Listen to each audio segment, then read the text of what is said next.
We have a lot to cover today. So buckle up. A lot. I mean, it's not going to be intense. It's just a lot to cover. So, all right, before I get started, do you have any questions from the first two classes?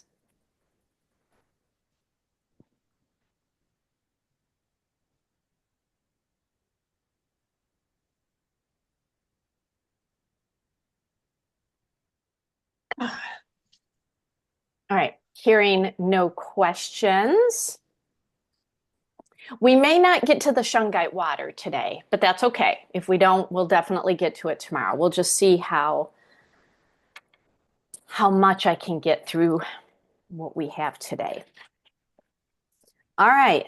Y'all good? Your brains are firing and active. I mean, Liz, my gosh, it's so early for you where you are. I know. It's okay. I'm good. You're good. All right. Glad to hear it. Okay.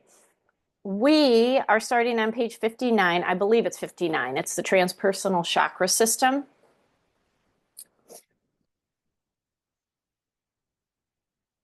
All right. Oh, I need a little more coffee.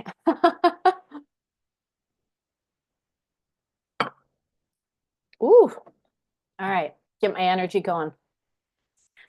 I'm sitting on crystals and let me get a little brain power oil going too. All right. So the oh, let's move it off of this screen. All right. So this is what we're going to be talking about. And this is an extension of the seven primary chakras. I mean, we are full of tens of thousands of chakras. I mean, we are, let's see if I can get this right, 99.9999969% energy. And we are only 0.00001 physical matter. That is really hard for the brain to comprehend sometimes. It just, for me, it is. But we are full of chakras. We are full of energy centers. We are full of energy meridians. And it's not just exclusive to the physical body, it is in this massive energy field that we talked about last time. So I was first exposed to this transpersonal, meaning off the body. It's not personal like in the physical body.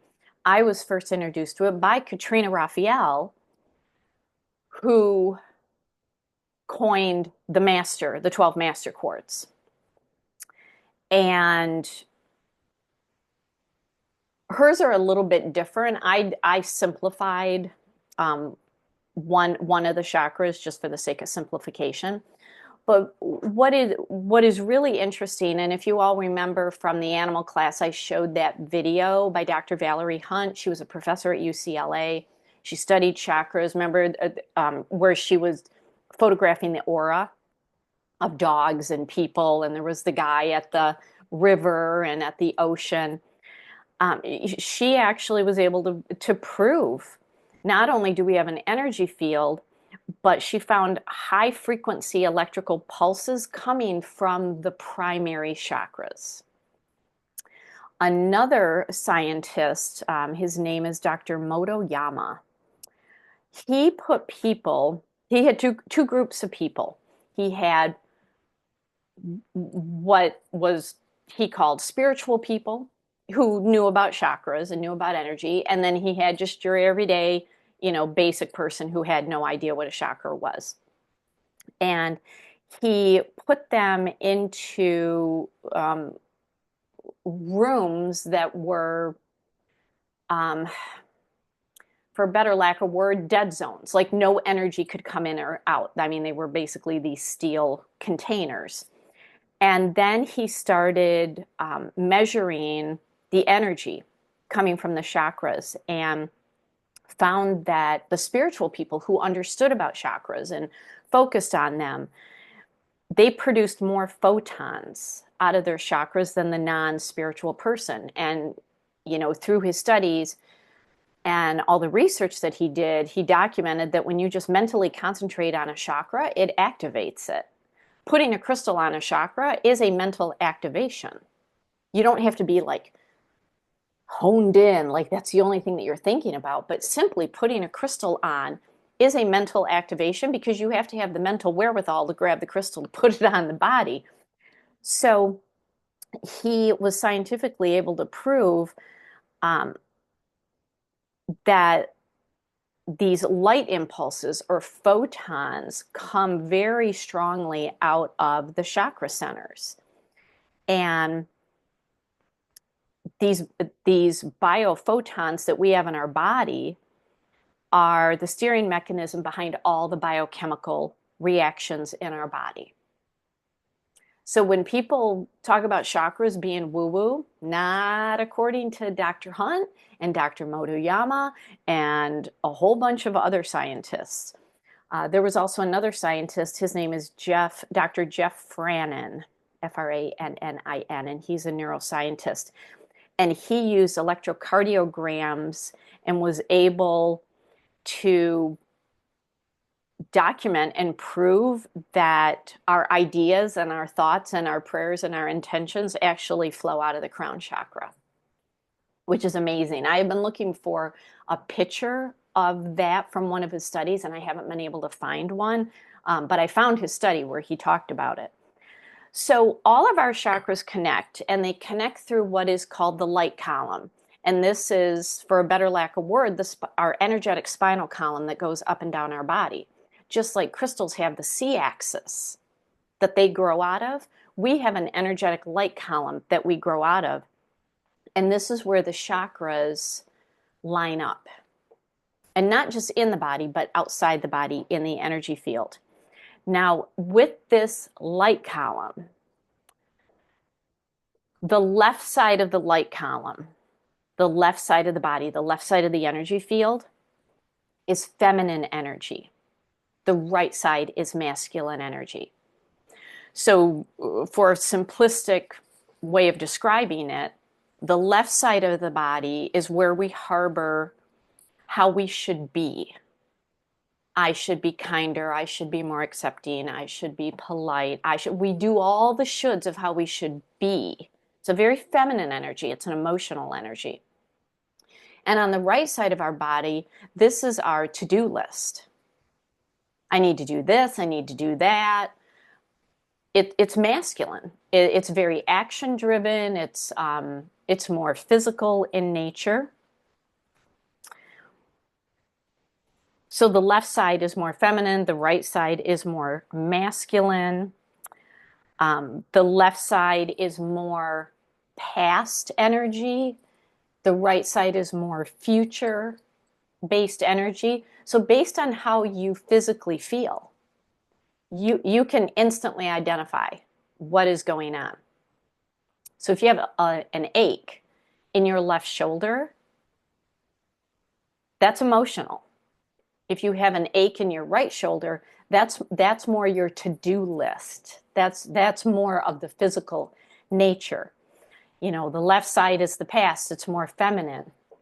Is there a feminine energy? It doesn't mean male or female, but is there a feminine energy that is causing you pain? Is there a masculine energy that's causing you pain? So you can start to identify this. And this is way beyond this class, but in other classes that I teach, we store emotions in certain parts of the body. So if you have an ache in your shoulders, that's where we shoulder our to-do list or our to-be list. How we need to be, how we need to do. We shoulder it. And it's the weight of the world. So we shoulder and harbor certain emotions throughout our body. So when we are doing pendulum testing to see if our chakras are balanced or not, at this point, an advanced technique is if you are testing a chakra and your pendulum says no, like it's out of balance, you're going to ask two more questions. You're going to ask, is the chakra depleted? Is the chakra inflamed? Because chakras just don't go out of balance. They're either going to be inflamed or depleted. Think of your thyroid. It's either hypo or hyper, okay? Depleted or inflamed. And the same thing happens with chakras. So you're going to ask those two additional questions. Now, I'm just going to, because I've given you a lot of information in your workbook.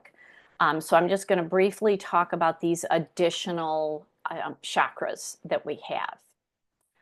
I need to open up the chat. Oh, D, yeah, that's my integrated energy therapy class where it goes through the emotions. But I've also taught some, they're on my YouTube page, like emotional balance classes where I'm talking about oils and crystals, and I go through, I have a huge list of where we store emotions. Stress is in the stomach, fear is in the kidneys. So if you just go onto my YouTube page and in the search bar, just type the word emotion and see what comes up. There's a lot of classes, but I tend to talk about that there. But yeah, I teach how to release it in the integrated energy therapy, but we can also do it with crystals and oils and traditional Chinese medicine and healing touch and all sorts of modalities. They all end up doing the same thing, just in different ways. So in addition to our 7 primary chakras that we are born with, they are born activated, the light switches on as soon as that baby lets out the first cry. Bam, chakras activated. These additional 5 get activated over time. So let's start with the earth chakra. So the earth chakra is actually below our feet. So when we're doing a crystal layout, the crystals are off the body. For all of these, the crystals are off the body. We are working in the energy field because these chakras are not, they are of a different vibration. So they don't really penetrate the physical energy field or the physical body. So crystals go below the feet, and when you have a connected, and that's the thing, it has to be connected, an activated earth, some people call it the earth star chakra, that's when the physicality of your world aligns with source creation, because this light column that we have to anchor it into the earth and anchor it into source creation. A lot of the meditations or the guided meditations that I do, like in my Sacred Shift community, we do solstice and equinox ceremonies, and I walk people through that. I just did one recently. What class was it? I don't even remember. I mean, literally in the last month, I walked people through this technique. And when you anchor to the core of the earth, it's the only way that these upper chakras that I'm about to talk about can activate and come online. So this is a core one to work on, and it allows us to stay grounded, because if people are not grounded, they basically lose it energetically. They lose it energetically. So the crystals that we're primarily working with, let me show you.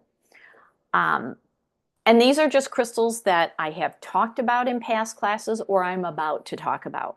There's a lot. You're looking at the blacks, the browns, the silvers. They're very earthy. So your black tourmaline, your hematite, your smoky quartz, that's what you see on the screen. But also, I'm going to be talking about Auralite 23. I'm going to be talking about Euphoralite, magnetite, numite, shungite, all of these. I've given you additional information in your workbook if you like to connect with angels.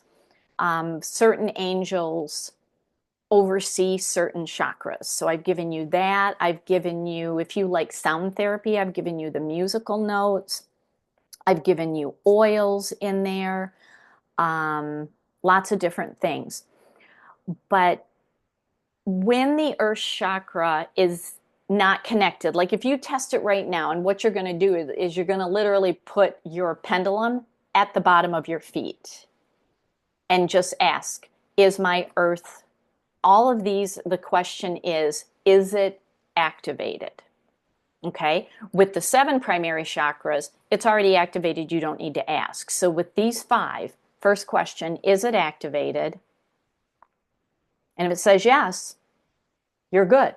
I mean, that's really all you have to ask. If it says no, then you can work on it. You can work on it. And it is most commonly disconnected or out of balance with the root star or with the root chakra. So if your root chakra is historically out of balance, which with a lot of people it is, it's a lot of people have out of balance root chakras, depleted root chakras, and so their earth star chakra has not connected. All right, the Zeal chakra. All right, Zeal chakra is located. If you go to the back of your head, go to the base of your skull. There's that indent, like almost right in the middle. There's that indent. That's the Zeal chakra. Some people have called it other names. What have I seen? Soma chakra. I've seen all sorts of different names. This is what balances your nervous system. Some people call it the mouth of God, the well of dreams. And this connects throat and third eye so that you are communicating intuitively. And you can't force the Zeal chakra to open, but you can certainly help it along. But here's the thing, it will activate and it will open when you are on your inner spiritual journey to really look at who you are as a person. So basically, doing a lot of shadow work. Shadow work is just, it's not the evil parts of us. It's just the hidden parts of us. That's all that shadow work means. So you're engaging in forgiveness. You are engaging in self-care. You are taking care of yourself. A lot of people, they take care of everybody else and they put themselves last. Zeal chakra is never going to connect with that sort of behavior. It will, when you are speaking intuitively, when you are speaking from your higher self, not your ego self, that's when it will start to connect. And when it is starting to open, you're going to have a lot of buzzing in your ears, a lot of noise happening. You may get headaches and vision problems and neck tension and shoulder fatigue. You may have moments where you feel very spiritually lost in your direction. And this is an important chakra because it'll then allow the upper chakras to open. So you got to connect the earth chakra first. Then you got to work on the zeal. And then we're going to progress our way up. So this is the chakra that balances the entire transpersonal chakra field. So if this one doesn't activate, these higher, the causal, the soul star, and the stellar gateway will just remain dormant. You'll still have crown chakra, but these higher ones will not open. So magenta crystals, the Zeal chakra resonates with magenta. So eudialyte, magenta calcite, cobalto calcite, ruby. These are the crystals that can help with this, that can help get you to where you are doing the inner work, you are engaging in forgiveness, you are working on your intuition, you are taking care of yourself. Placing these crystals on the Zeal chakra, like you just lay down and put the crystals back there. it's not going to open it. The Zeal chakra will not open unless you've done the inner work. Okay. You can even use some oils that will help you do the inner work. So do the work and the Zeal chakra will open. And you will know it's open when you start speaking from higher self.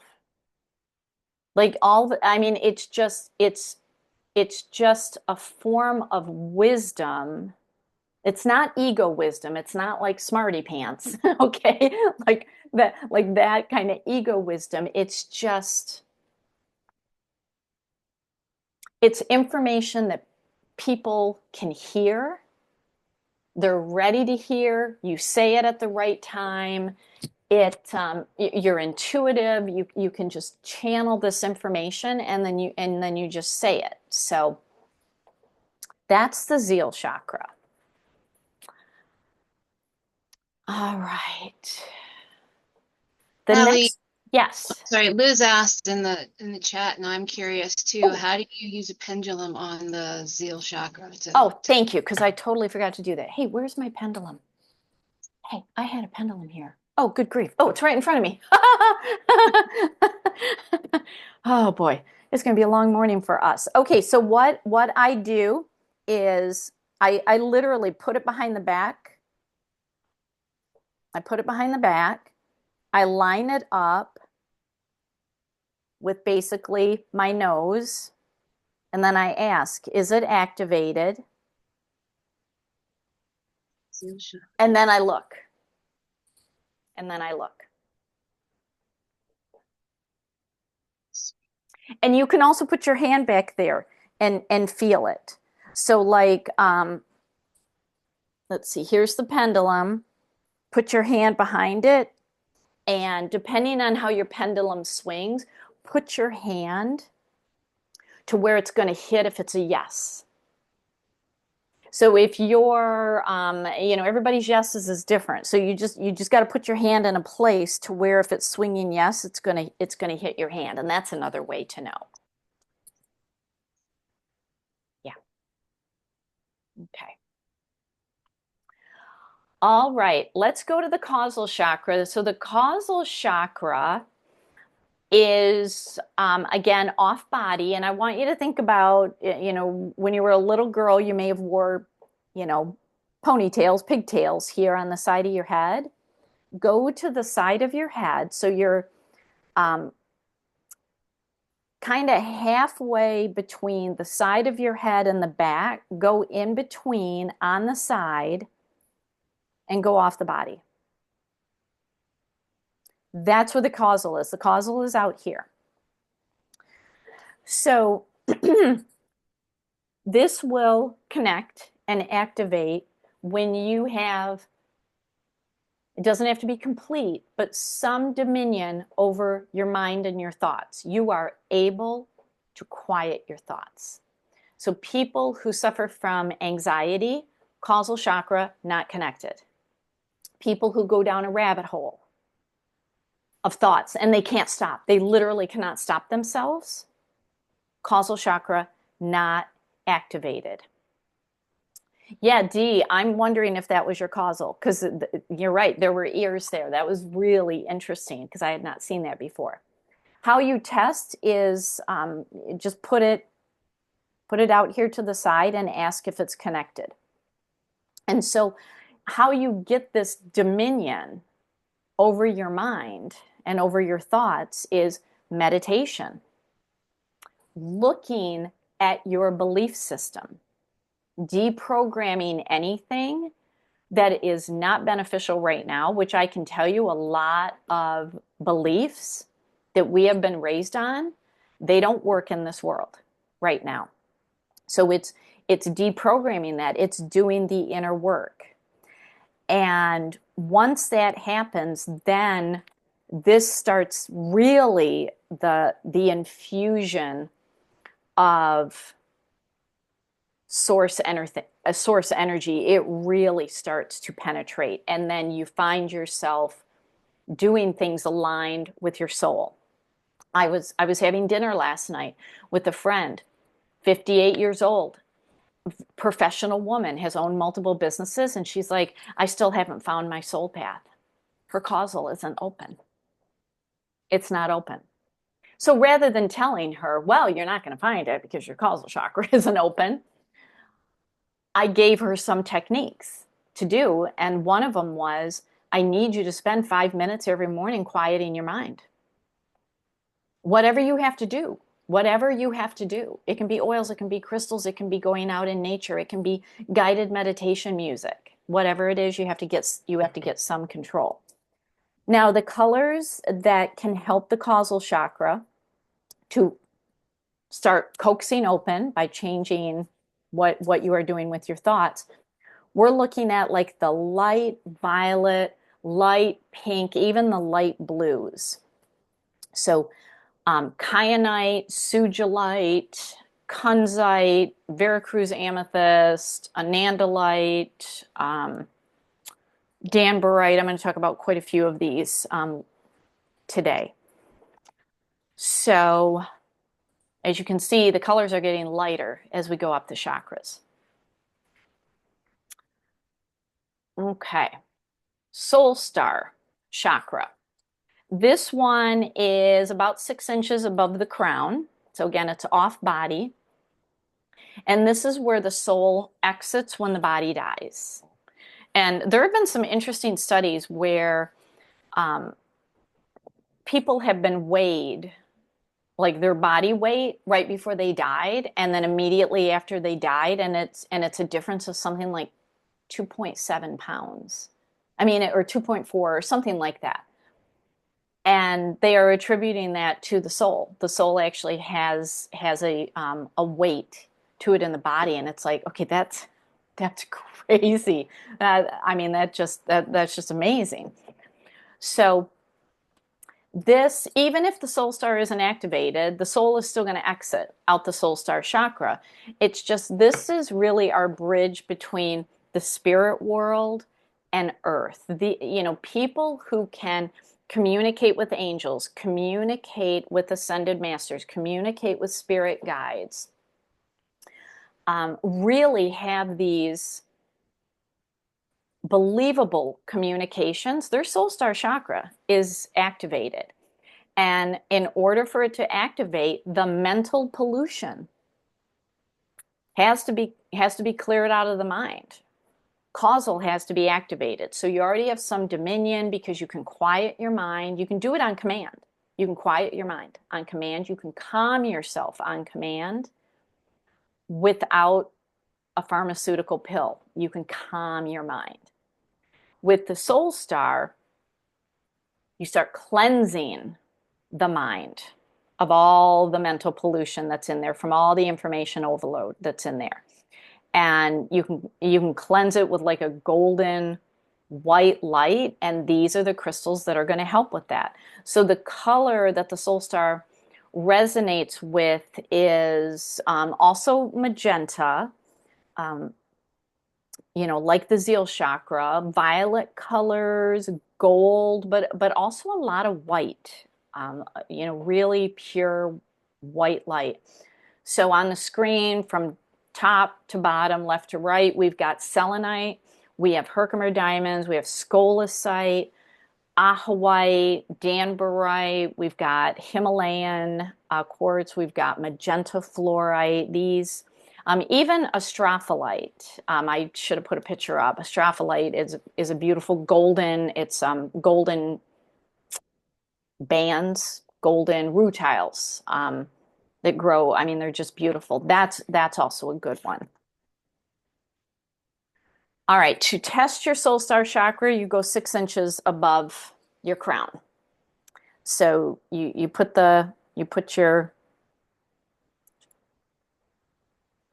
pendulum up there, and then you look up, and it'll tell you if it's activated. Now, with these particular chakras, you can ask if they're depleted or inflamed, but what tends to be the better question is it activated? And if at one point it says yes, and then at a later point it says no, that's when you can ask, is it depleted?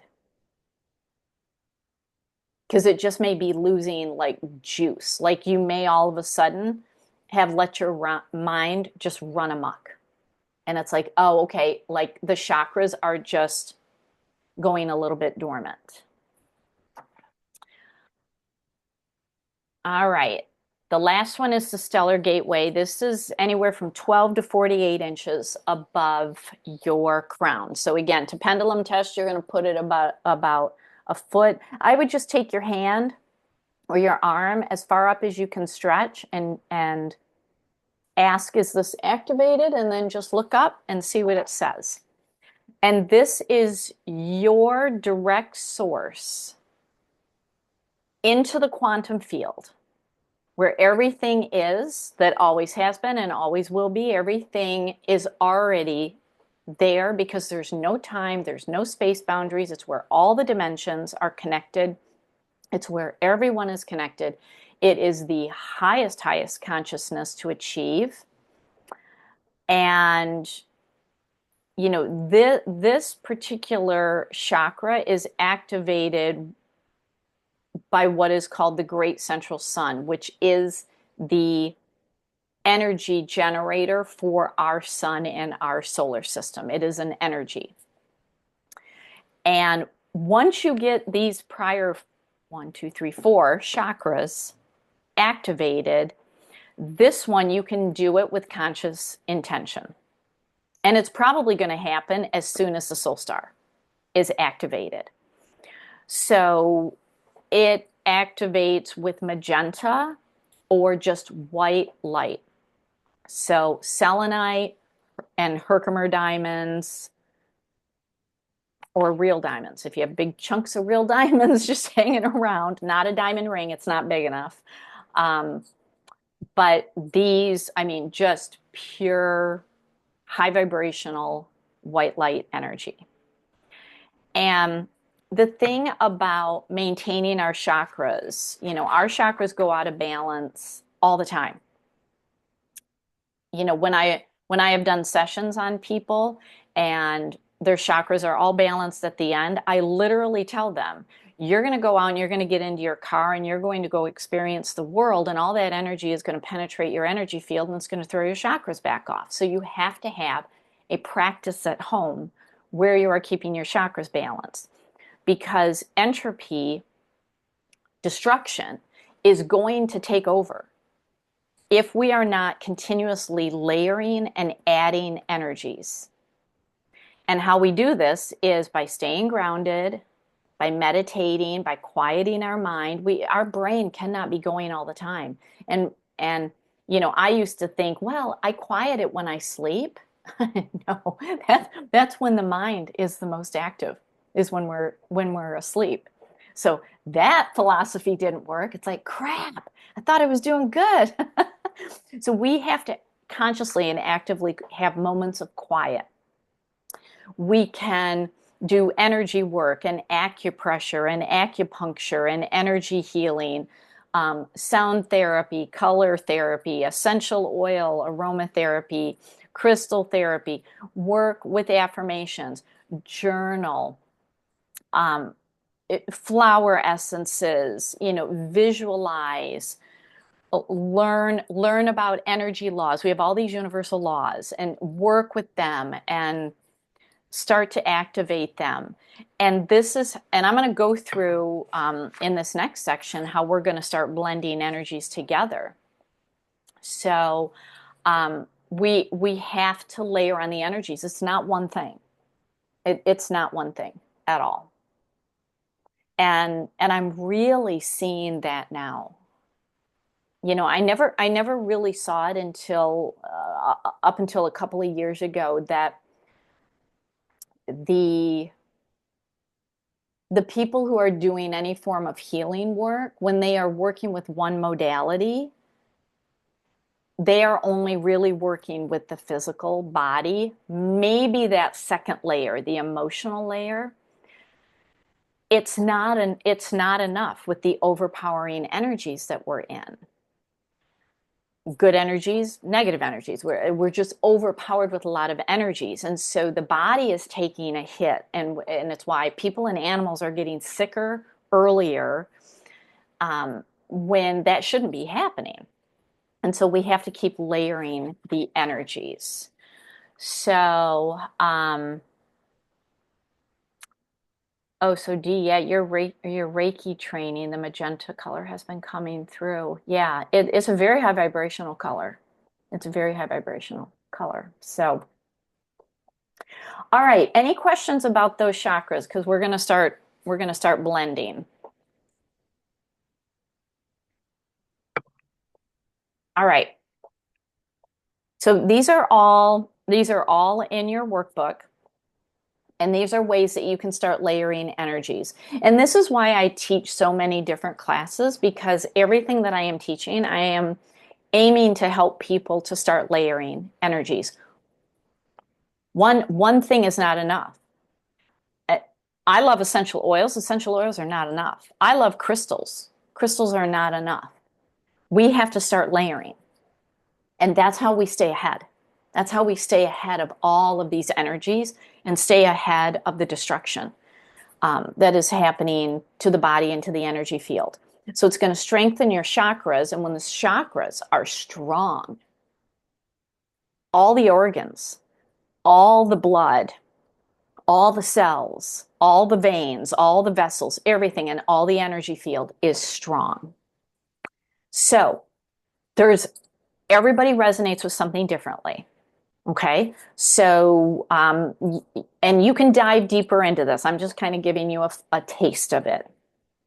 You can start researching and studying the different color rays that are out there. Each color ray has a different energy to it. I've given you just a very short definition of the energy of the white ray, of the magenta ray, and you can call in, you can hold a crystal of these colors while working with an essential oil that works on this energy ray. You can connect to an archangel. You can do one, you can do two, you can do all three of those techniques. And you can actively call in this energy ray to help you with, orange ray, you need guidance, you need awakening. Blue ray, you want to feel empowered. You can actively call these energies in because the power of intention drives everything in our world. Everything. Everything is intention driven. And that's the power of the human brain that we have that really helps us. Okay. So this is just a little cheat sheet. There are a ton more oils and a ton more crystals that fall into this. And you can literally research this and come to your own conclusion. But obviously pink crystals are going to fall into the pink ray. White crystals are going to fall into the white ray.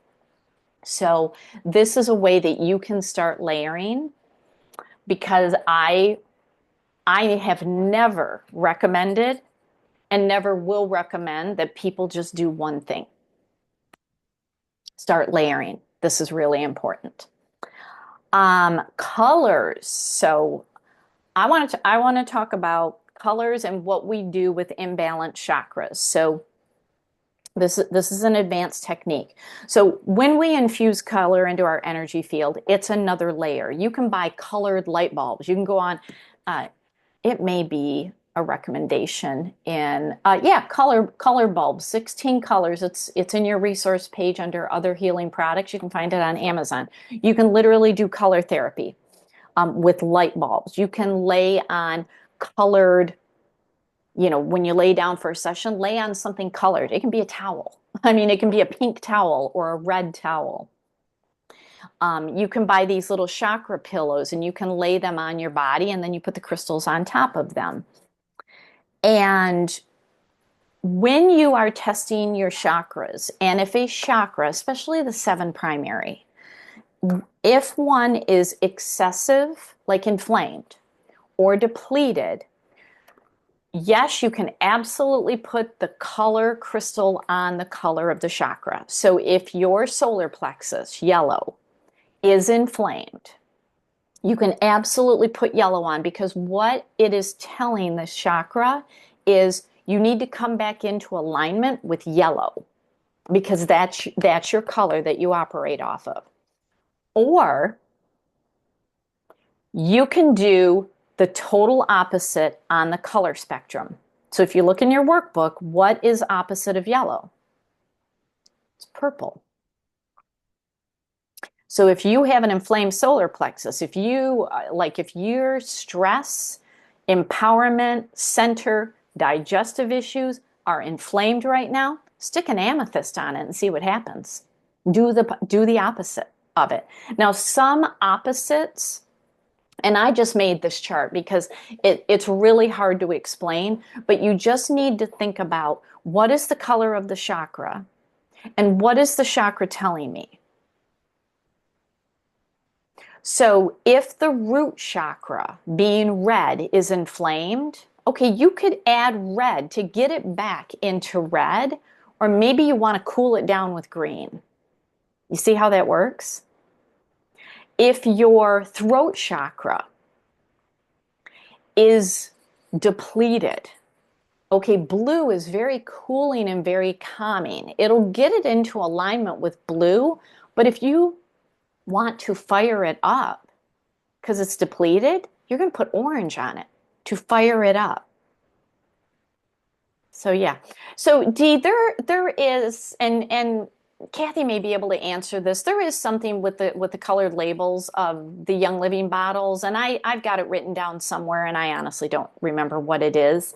Um, And I don't know either off the top of my head. Yeah, And I it don't has always organize them by intrigued color me. either. Yeah.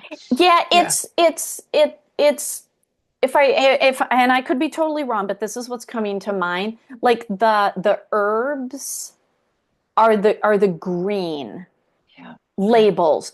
The trees are like a greenish blue. The spices Yeah. are the reds.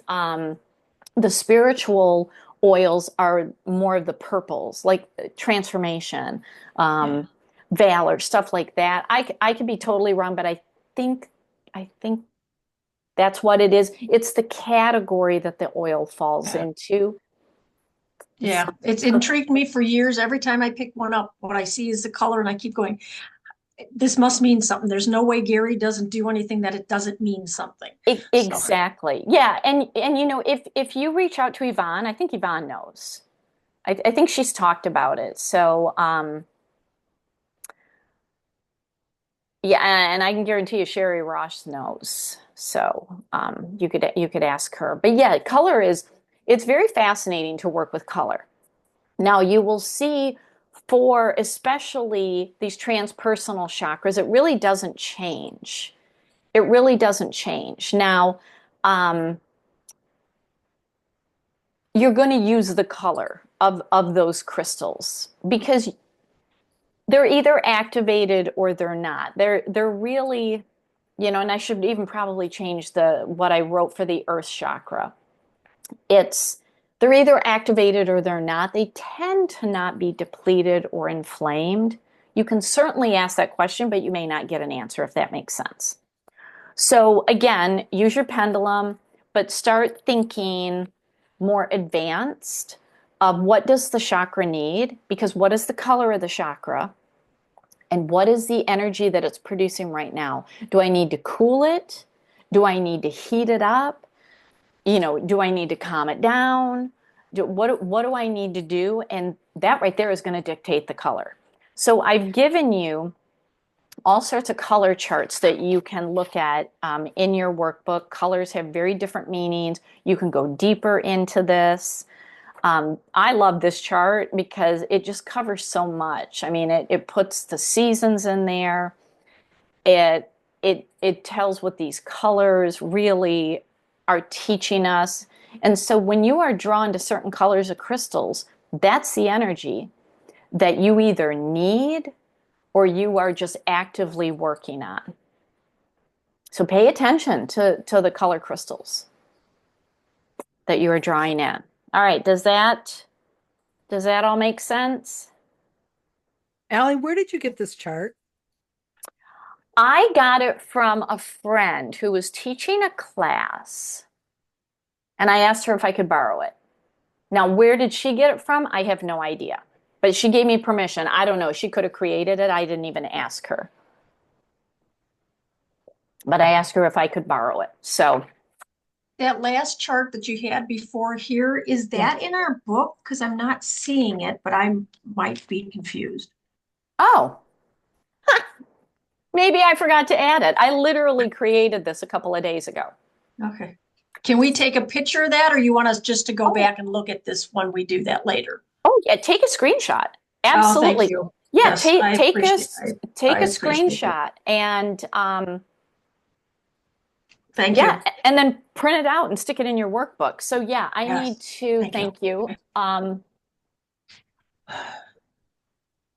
Yeah, like in my workbook, it says make the chart. Okay, I made the chart, I just didn't put it in. So now I need to change it to add chart. Okay, there we go. I have notes all over my workbook. Like it looks insane, all my writing here. All right. Allie, Yes. at the beginning of the class, you had mentioned that we wouldn't put the chakras directly on the body. Were you talking about just for the transpersonal chakra system? Well, really, for all of them, you don't have to, you don't, for the seven primary, you don't have to put crystals on the body. You can, Okay. but you don't have to. You can put them out here in the energy field. Because remember what all these layers are.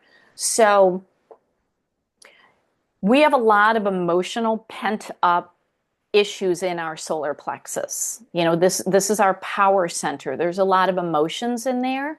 So you could literally lay crystals in your emotional layer out here that are yellow. So put it in line with your solar plexus, but put it out in the emotional layer.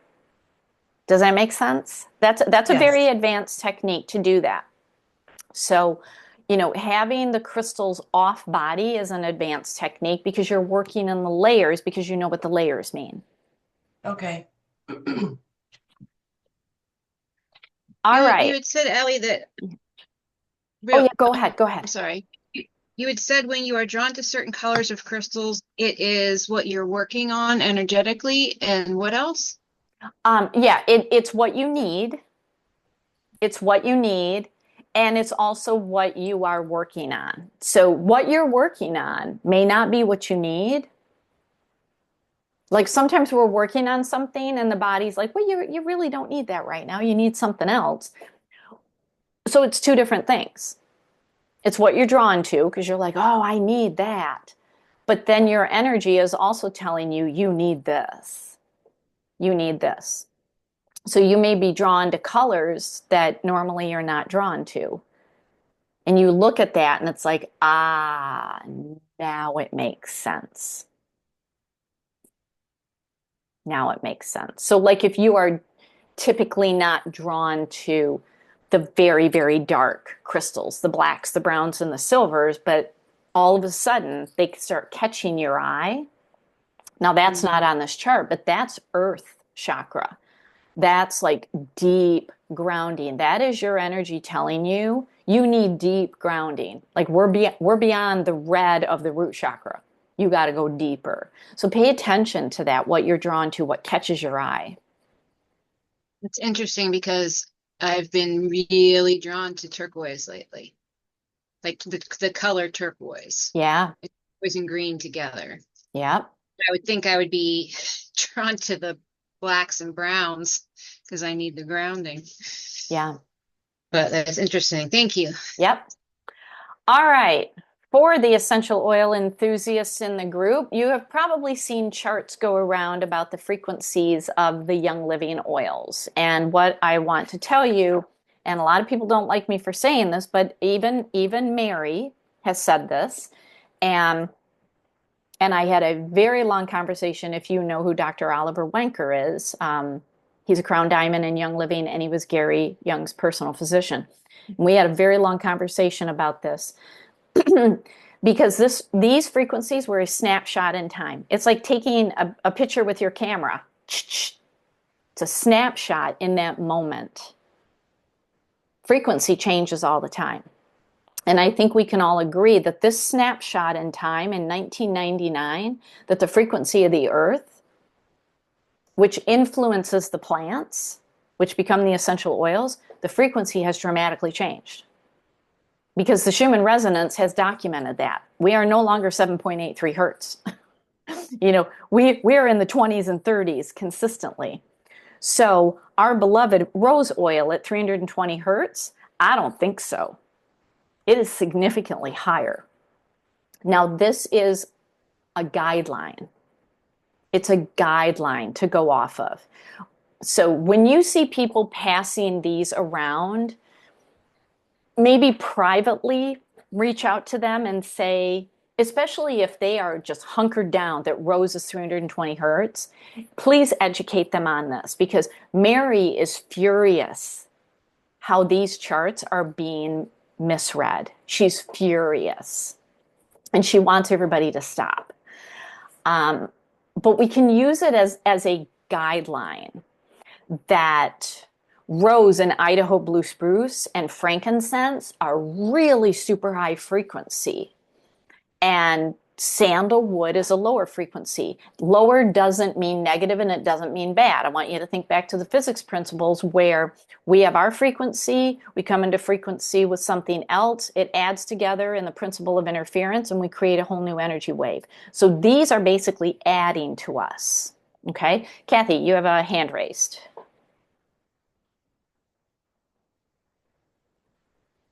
Kathy, are you there? Hello? Sorry, I was looking for my Okay. unmute button.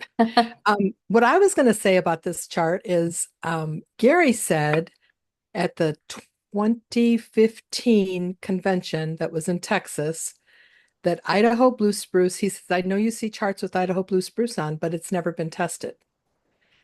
There is a doctor, Dr. Davina, tested it.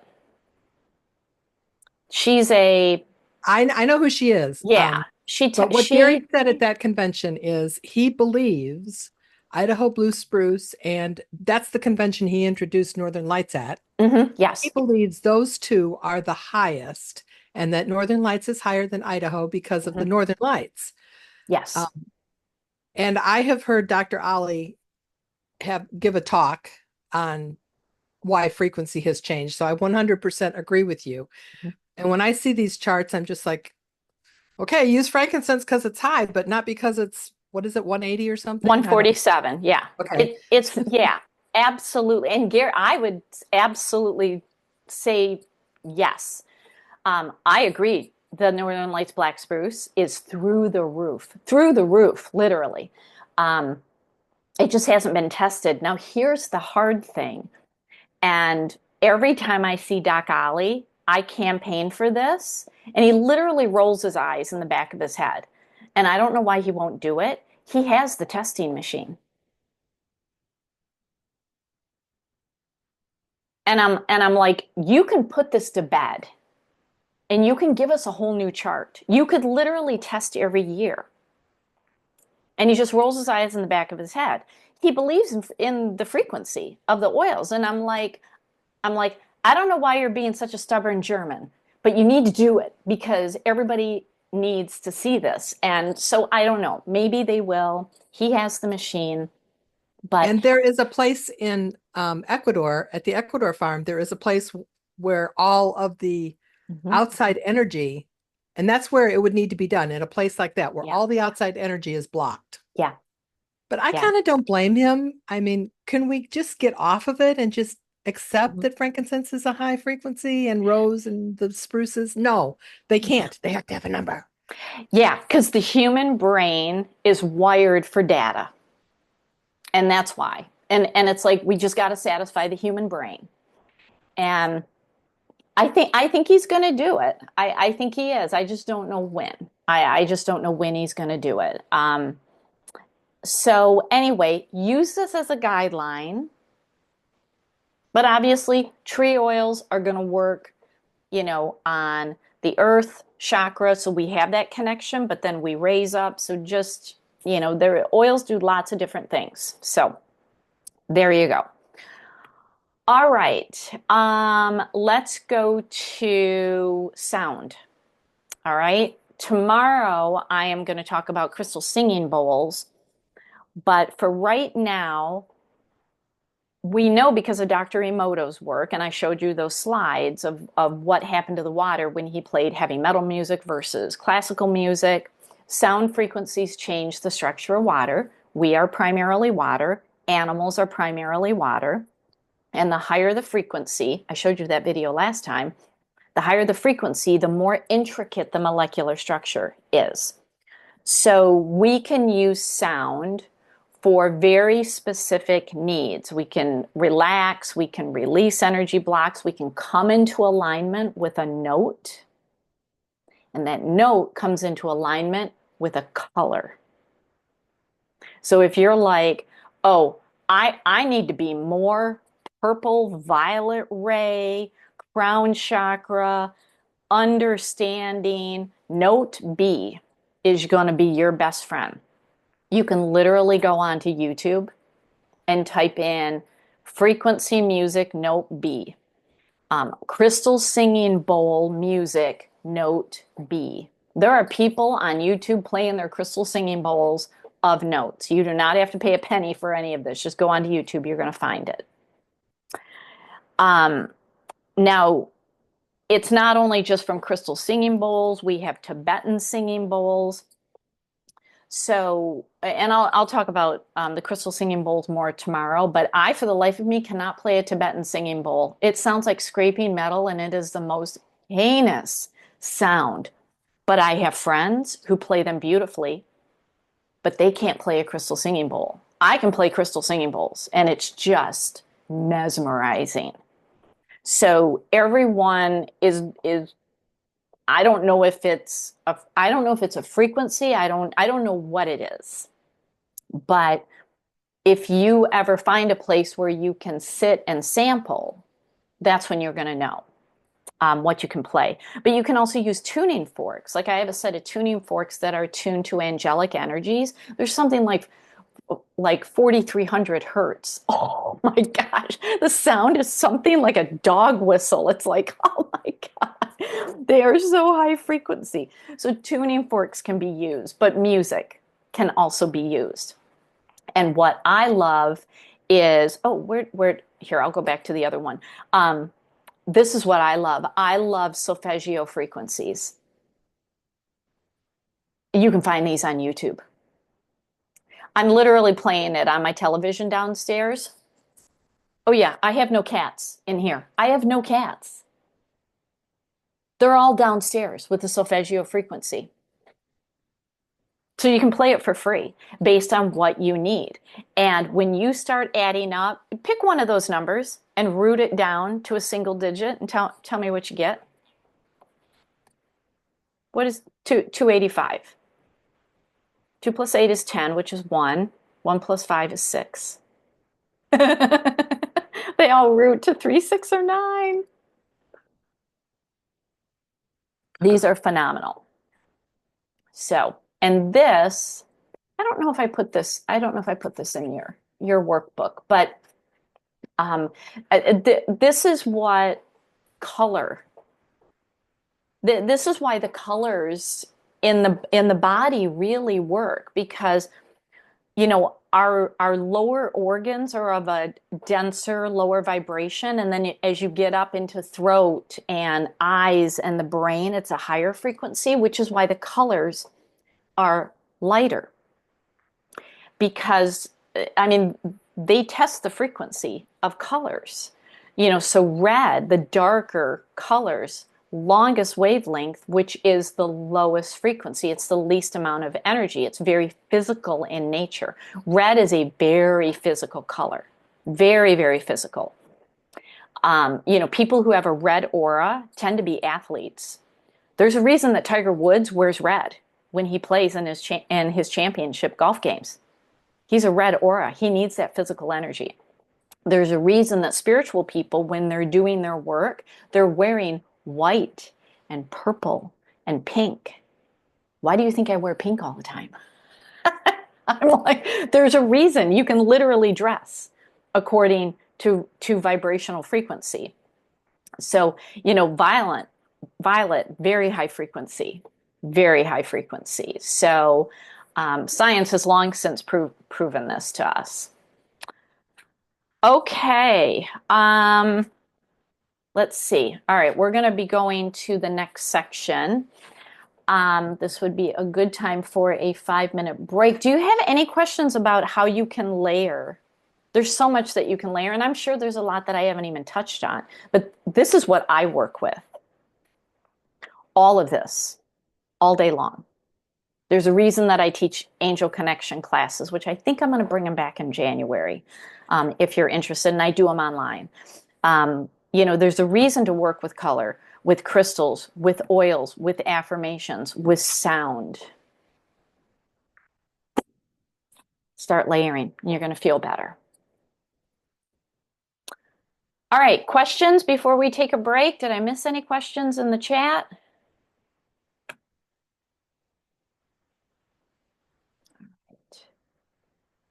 All right, let's take a 5-minute break.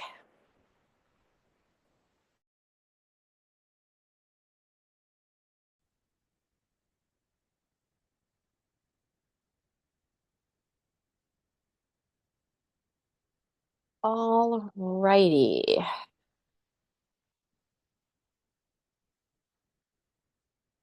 All right.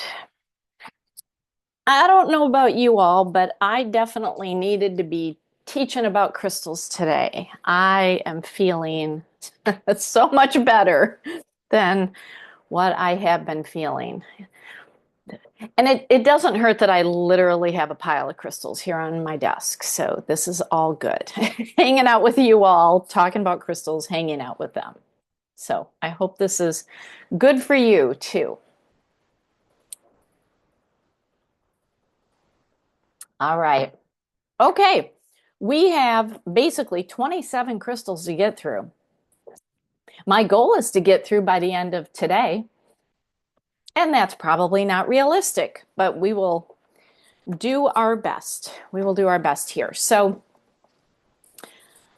I have been teaching this class for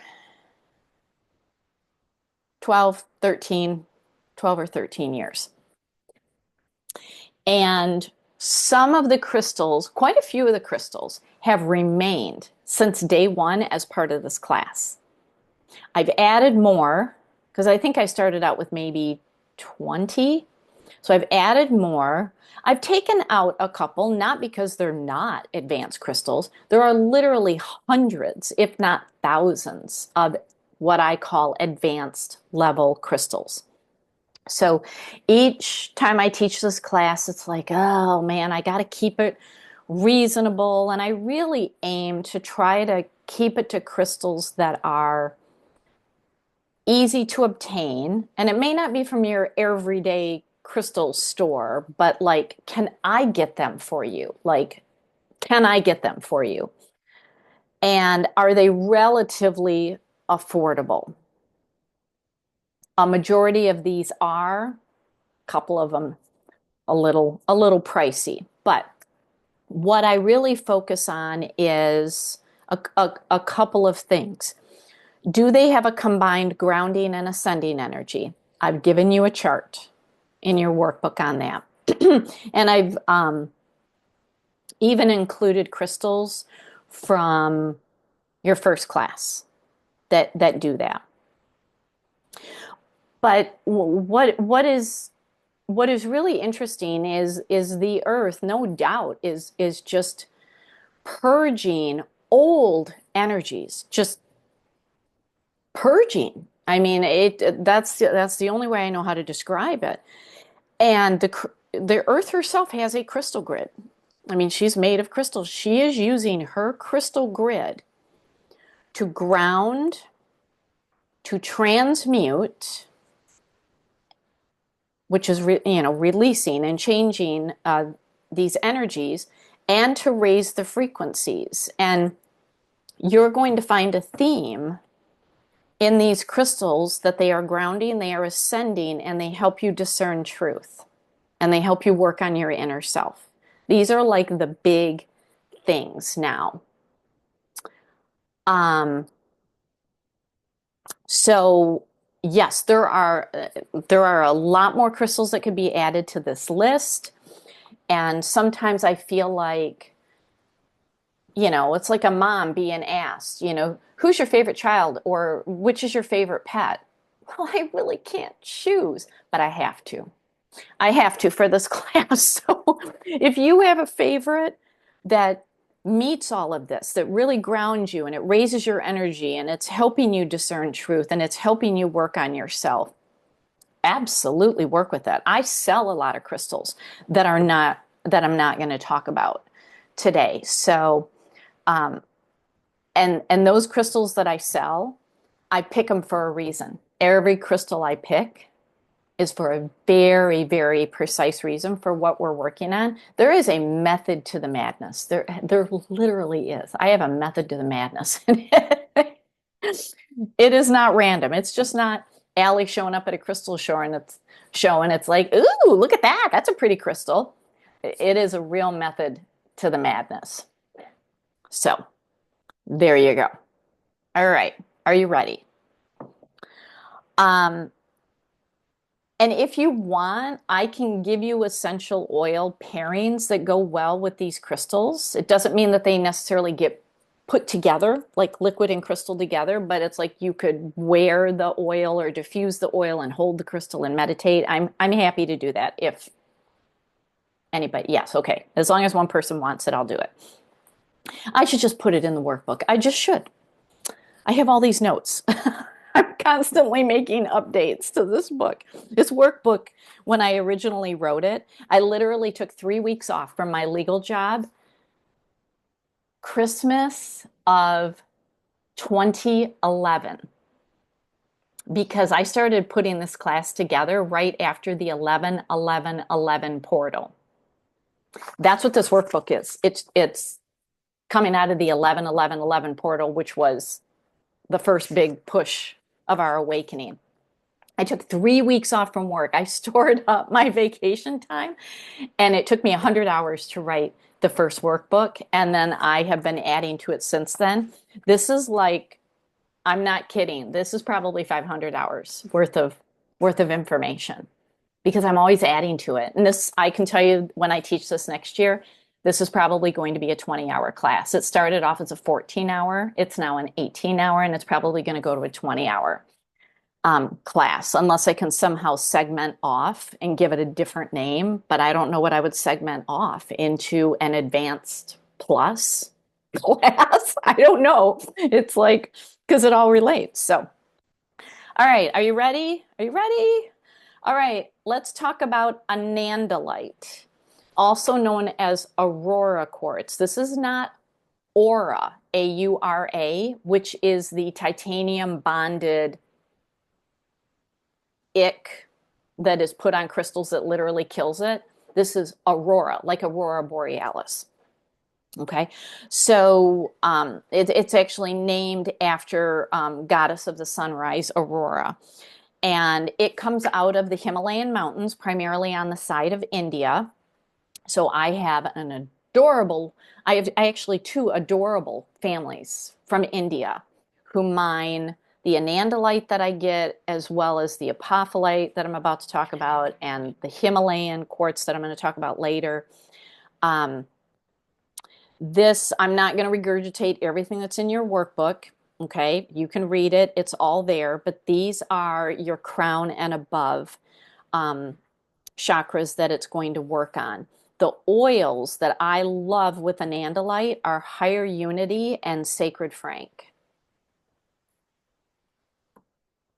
Love it, love it, love it. And I would add in Sacred Angel, which right now is available, and it's usually not available. And if you don't have the Sacred Angel oil, please, for the love of all that is crystal and oily, please get it while they have it. That is one of the most phenomenal oils, other than transformation, that you can use. We really need it right now. So this is not really a physical energy field crystal. It is working out in the energy field. to help with the nervous system. There is so much nervous system dysregulation on this planet. People are coming unglued. Their nervous system is being fried, and it's showing up as physical ailments that have no like the doctors can't figure it out, like fibromyalgia. The doctors are like, we don't know what to call it, and this is the name we're going to give it. A lot of autoimmune doctors are like, we don't know. We don't know what it is. And so this is just what we're going to call it. This is helping to align the nervous system. It is very rare. It is, I mean, oh my gosh, you just hold an aurora quartz and it's not grounding at all. It is very, very high level vibrational. And I love how Judy Hall talks, how she talked about this crystal, because I absolutely have experienced this and totally believe it. It strips you down to the bare bones of who you are as a soul and rebuilds you at a soul level to be in the energies that we have on the planet right now. So it rebuilds you into minimum fifth dimension, if not higher. So it is a multidimensional crystal. It works in all the dimensions. I believe I have one piece left in my store. I actually should have looked. When I take a break, I'm going to go do a head count in my store.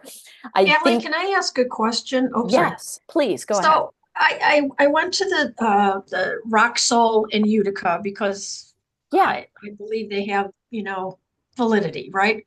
Yes. And I bought what is listed as Aurora quartz. Should it only have been $4 for a small piece, or is this because it looks like titanium on it? I don't know if you can. Where's my camera? That's aura, not aurora. That's aura, Okay. A-U-R-A. So that has been bonded with a mineral. That's what it looks like. Yeah. So that is mislabeled, and even the stores who have high quality crystals, Yeah. I'd ask the owner what crystal training she's had, because it's aura. to anybody with crystal training, I can spot that through the camera. Yeah. And that's what it looked like. And I thought, oh, well, we were there and we just grabbed it. And then it was like, oh, this is why Allie says don't run out and just grab it. It was like, you're right. It is A-U-R-A. So thank you. All right. Yep. And I mean, if you feel comfortable, it's okay to let her know that hey, there is a difference between aurora and aura quartz, and just want to let you know. You can do with it what you want. You're the store owner. But aurora quartz is very, very tiny points. Like, take the druzy, which kind of looks like sugar, but make the points just a little bit bigger. Just a little bit bigger. And that is aurora quartz. You can spot aurora quartz visually based on how it grows, because you're not going to see big points at all.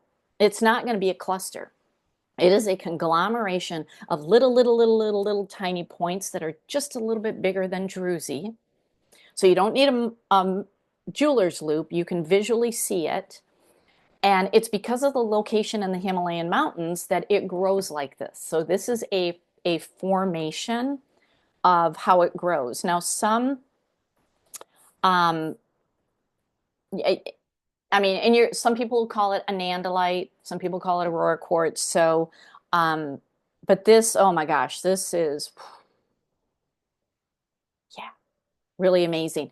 And sometimes it has an iridescent shimmer on it, which kind of looks like the aurora titanium, but it's not as stark in color. It's very light, and it's actually a moonstone coating. And I remember I got some because I've got a guy in Tucson that I buy from every year who has the anandamide.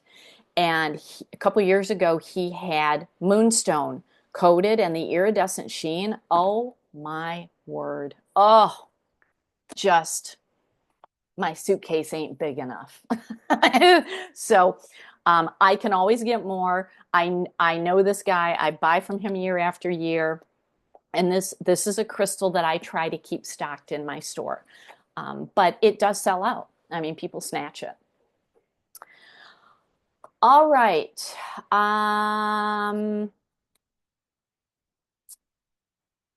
Let's go to, I'm going to talk about angelite and celestite together because sometimes they are confused with each other. They're kind of like sister crystals, even though they don't grow together at all. And they have very different crystal formation and minerals in it.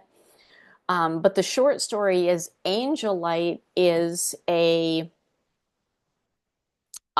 it's not translucent, like you can't see through it.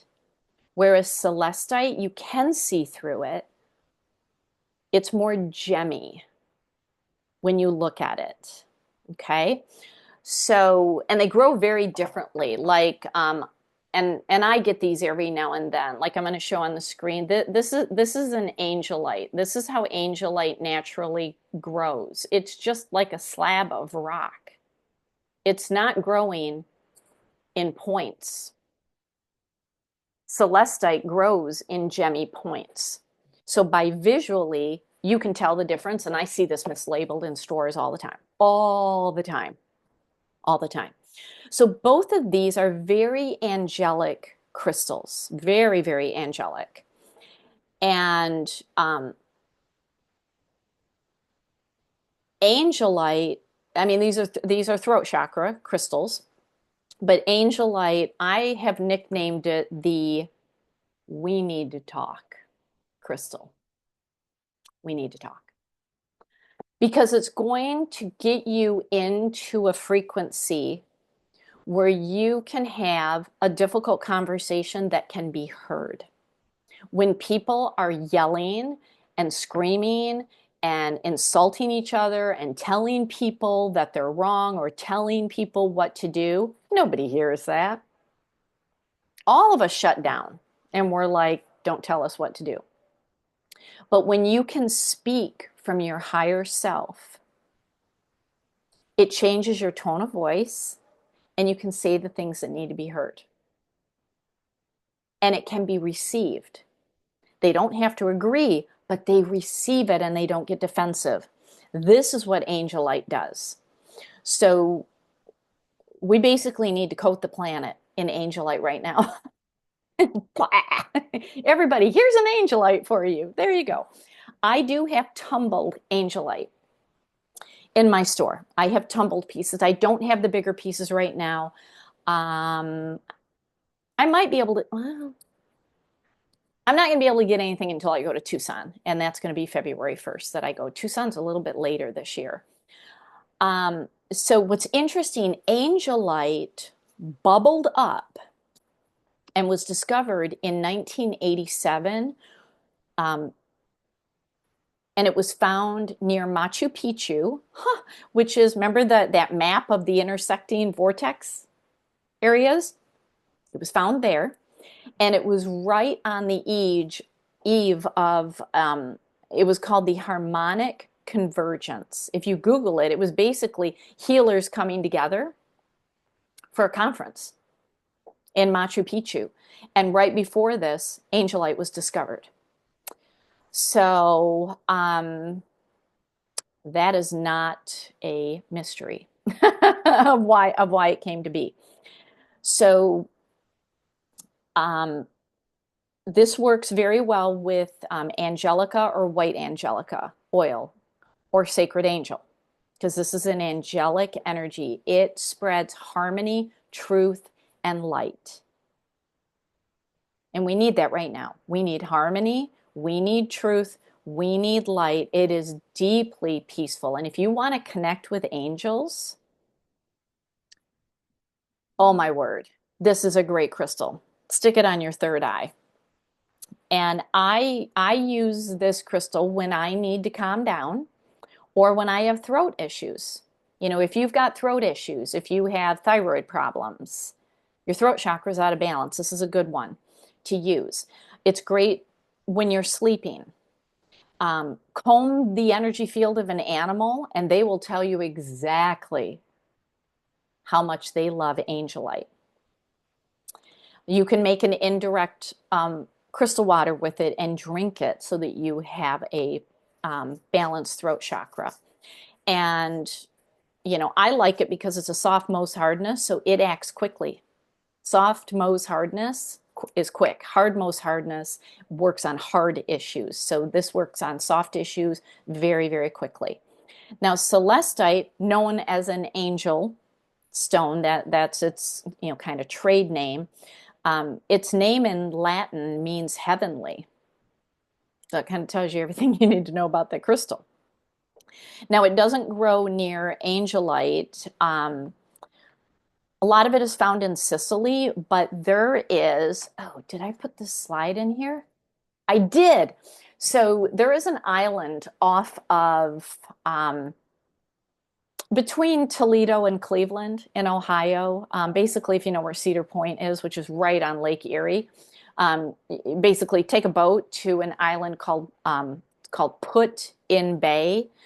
Here in Michigan and Ohio, we just blur it all together. We call it Puddin' Bay, so it sounds like pudding.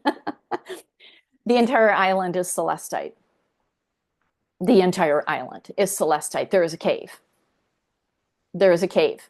And there's a vineyard on top of the cave, so it's basically crystal wine. It's celestite wine. I mean, it is phenomenal. I mean, it's just so cool. So it's very gemmy.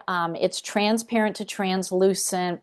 It does not grow at all like angelite. It doesn't grow near angelite. I mean, it can crystallize beautifully. And when I go to Tucson, there is a store called Cornerstone, and they're in Greenville, South Carolina.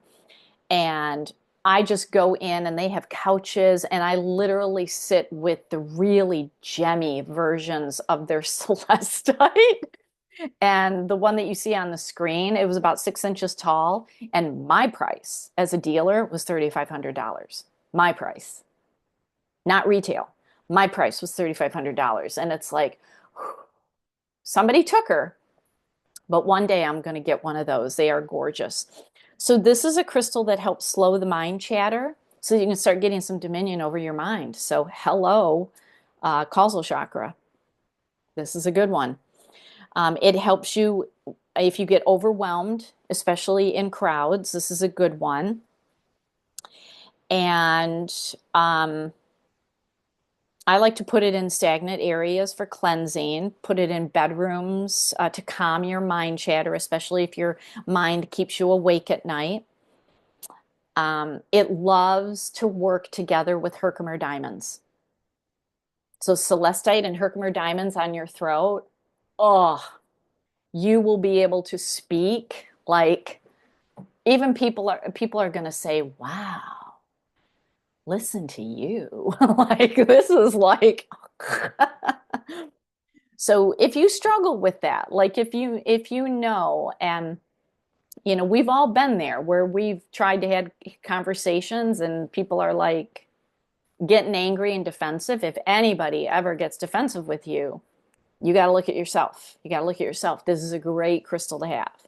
Now, China has been buying up the celestite mines here in the US and worldwide because they need the strontium for the chips that go in the cars.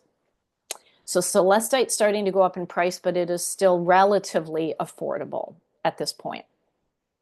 All right, any questions about these two? They're very similar, but they grow very differently. And so that's why they're kind of called sister crystals. Would you use the same oils for celestite, the angelica and sacred angelica? Yep.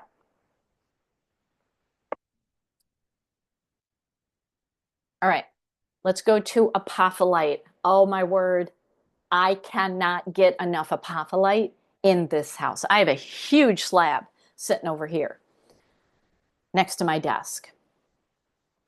I had a big 18-inch slab that literally broke into 3 pieces when I picked it up. So it's like, okay, now I have two like 12-inch and one 6-inch slab. This was the smaller version that came out of it. It just wanted to work in smaller pieces. Apophyllite everywhere. Everywhere, everywhere, everywhere. This is going to change the energy of a space. Hands down, number one crystal, apophyllite everywhere. So I have a family from India that I buy from, and and I just love people from India. They're so humble and they are so kind and they are so polite.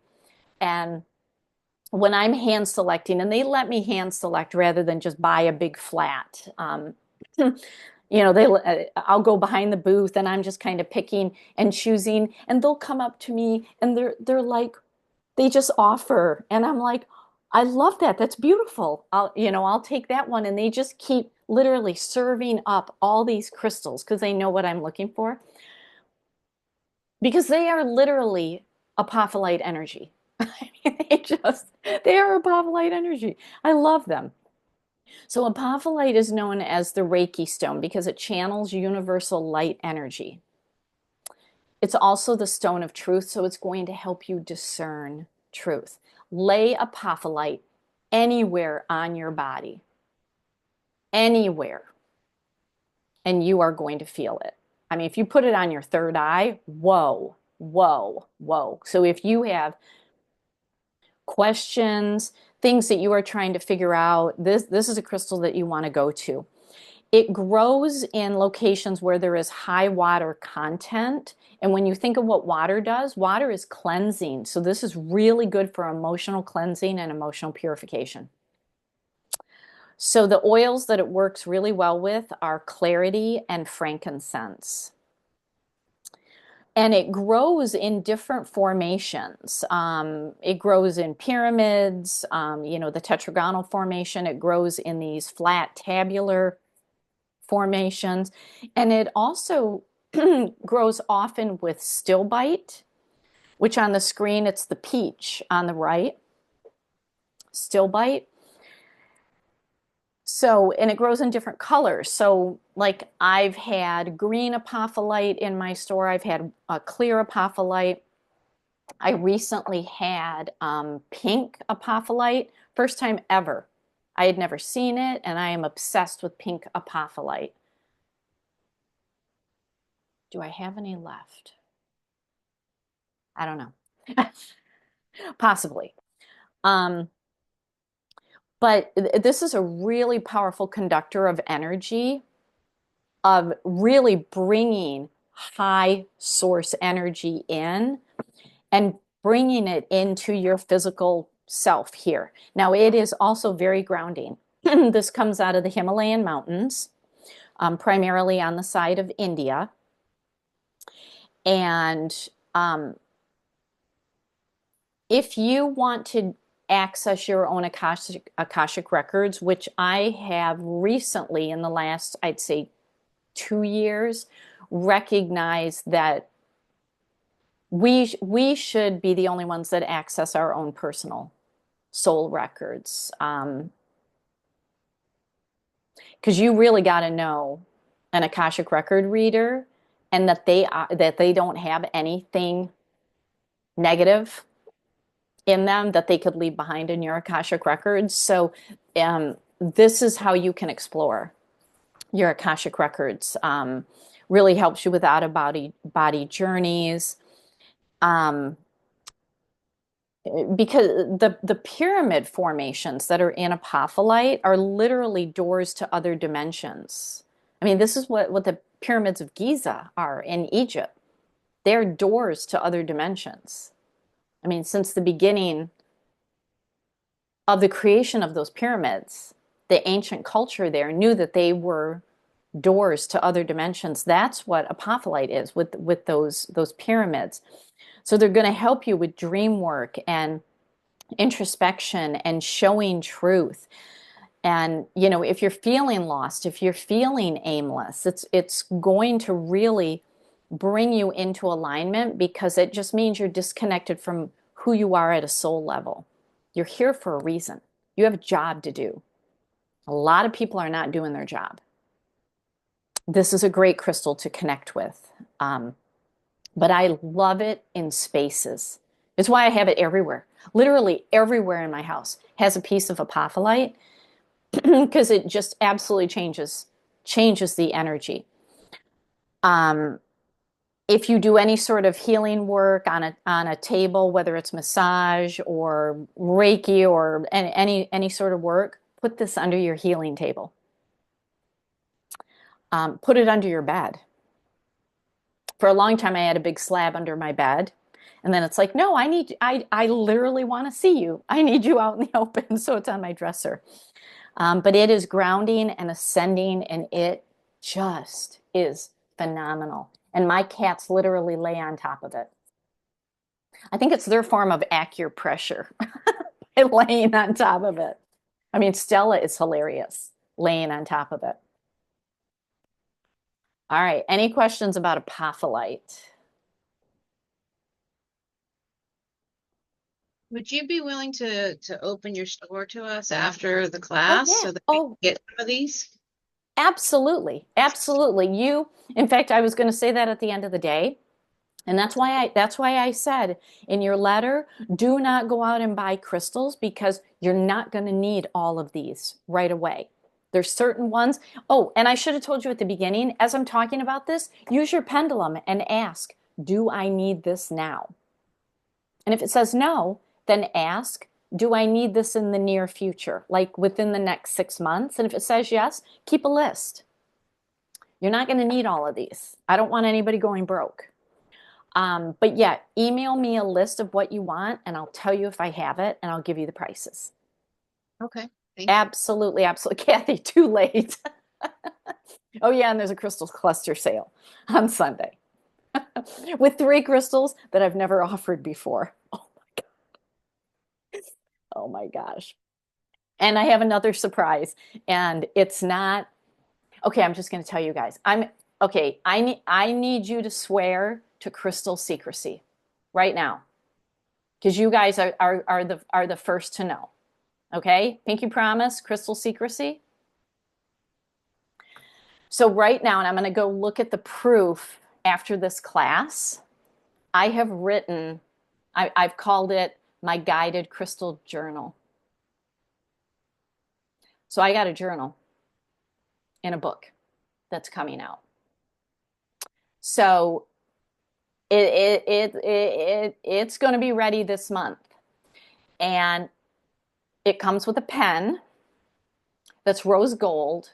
Because the one thing that I don't think I've mentioned, I'll mention it when I talk about the Himalayans. The rose gold color instantly balances all chakras. Instantly, bam, done. It is the color of the energy shift, rose gold. I may have already said this. So the pen is rose gold.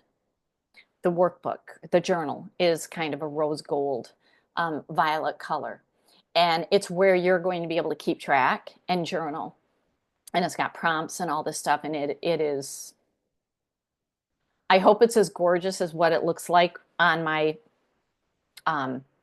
screen on my computer when I did the graphic design on it. But that's going to be coming out. And then I'm going to be launching. I'm just going to keep this next part a secret until I launch it. So there's going to be something else that goes with it, but there is a journal that is coming and it'll be available this month. So anyway, you guys know, nobody else knows. So there you go. All right. All right. Yeah, and the journal is over 100 pages because I put some real basic crystal definitions in the back. So you have almost like an instant, like quick guide there. Okay. I'm very excited. I'm very excited. It's costing me a small fortune to have it printed. So I'm only printing 100 to begin with. So, but it's totally worth it. I've been wanting to do this for a long time. All right, let's talk Auralite 23. So Auralite 23, unfortunately, is also being bought up by China in 2 different ways. The tech industry making the chips for the cars and everything, they want the minerals coming out of Oralite 23, but then the Chinese population has become obsessed with Oralite 23. It comes from one location, which is the Canadian side of Lake Superior. So Lake Superior is technically owned by Michigan, but it's the Canadian side that has it. It is over 1.5 billion years old. This is an old baby here. Now, it looks a lot like amethyst or chevron amethyst. So if you've ever seen chevron amethyst, it has these white bands in it. This is far more than chevron amethyst. It has a minimum 23 minerals in it, and I've listed them in your workbook. And I mean, it is powerful. This is not your everyday amethyst at all. Now, when it is red capped, like what you see on the screen, this red cap is hematite, and it is rare. So I used to be able to get Oralite 23 without a problem. I think I came back this year from Tucson with maybe 10 pieces, maybe 10 pieces. And I even talked to the guy that owns the mine. I talked to him and I said, what the heck is going on? And he said, I'm sorry, but China just makes a deal with me that is too good to be true. He said, I reserve a small amount for selling in the United States, but he said China's taking a bulk of it. They're taking about 90%. I'm like, you have got to be kidding me.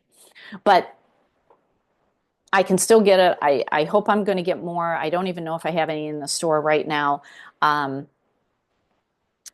But this, how you can tell that it is different than amethyst is you take your jeweler's loupe and you're looking for sparkle.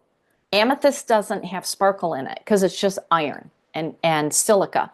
This has minerals that sparkle, like cacoxenite, lepidocrosite, hematite sparkles, pyrite sparkles, gold sparkles, silver sparkles. I mean, so many of the minerals that are in it sparkle.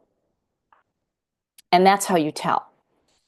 And you know, I find some what I call like old school geologist stores, especially up north in Michigan, where you can find oralite, but they've labeled it as amethyst. And it's not amethyst. So you can identify it by the bands.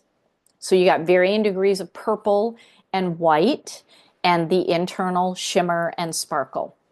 The oils I love with the Oralite 23 are frankincense, sacred mountain, and present time. This is a super healer. Look at all the minerals. My word. It is stronger, more grounding, more high vibrational than amethyst. It will sedate your bouncing monkey brain that's going back and forth. I know. La. My prescription, my Oralite 23 prescription that I give people, especially who have anxiety and overwhelm, is to meditate with it for 10 days and then stop. And after you stop, give yourself a couple of days to see how you feel. The spoiler alert, you're going to come unglued when you go off of it. So I'm not saying you have to meditate with this every day for the rest of your life, but once you meditate with this for 10 days, you then just need to have this in your environment. And if it just sits on your nightstand and works on you all night, that's what you need to do. But once you get into a rhythm of meditating with Oralite 23 and then you go off of it, it's, I mean, you go through a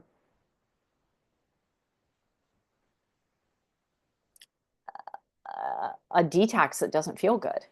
It's like, I need this. I need this. Once you feel what it means to truly calm your mind, and then you Like stop doing withdrawal. withdrawal. Thank you. That's it. Yeah, you'll feel the withdrawal. Okay, so yeah, this is a detection of truth crystal. Because when you can calm your mind, you can tap into your higher self where you know all the answers. You don't have to listen to anybody. You don't you just know. You know stuff. Okay? So really good for chronic physical conditions. So autoimmune stuff like that. This is a phenomenal crystal. And Allie, yes. so you said that you come unglued when you stop using it, basically, to meditate. So if you stop using it, but if you carry it with you, will that keep you from going? What will keep you from going through withdrawal if you can't continue to meditate with it? Well, it's just have it in your presence. Yeah, you can put a little piece in your pocket. You can wear it as jewelry. You can have it on your nightstand. Why I recommend going off of it is because a lot of people say, well, I did it for 10 days and I don't feel any different. Go off of it. You're going to feel it.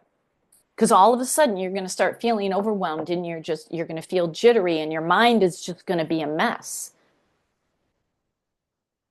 And then when they come back to me, it's like, now do you believe me? You have to go off of it. But if you don't, if you believe, if you believe, just have it in your presence. You can just have it on your nightstand. It doesn't have to be with you 24/7. That's not what it needs. It just needs some time to work on you. And remember, the energy field of a crystal is very big. It's very big. You can just have it on your nightstand. Yeah. Yeah. All right. All right. Let's keep going. Azurite. Okay, azurite. Oh my gosh. It can either grow very gemmy and prismatic or kind of like matte and chalky.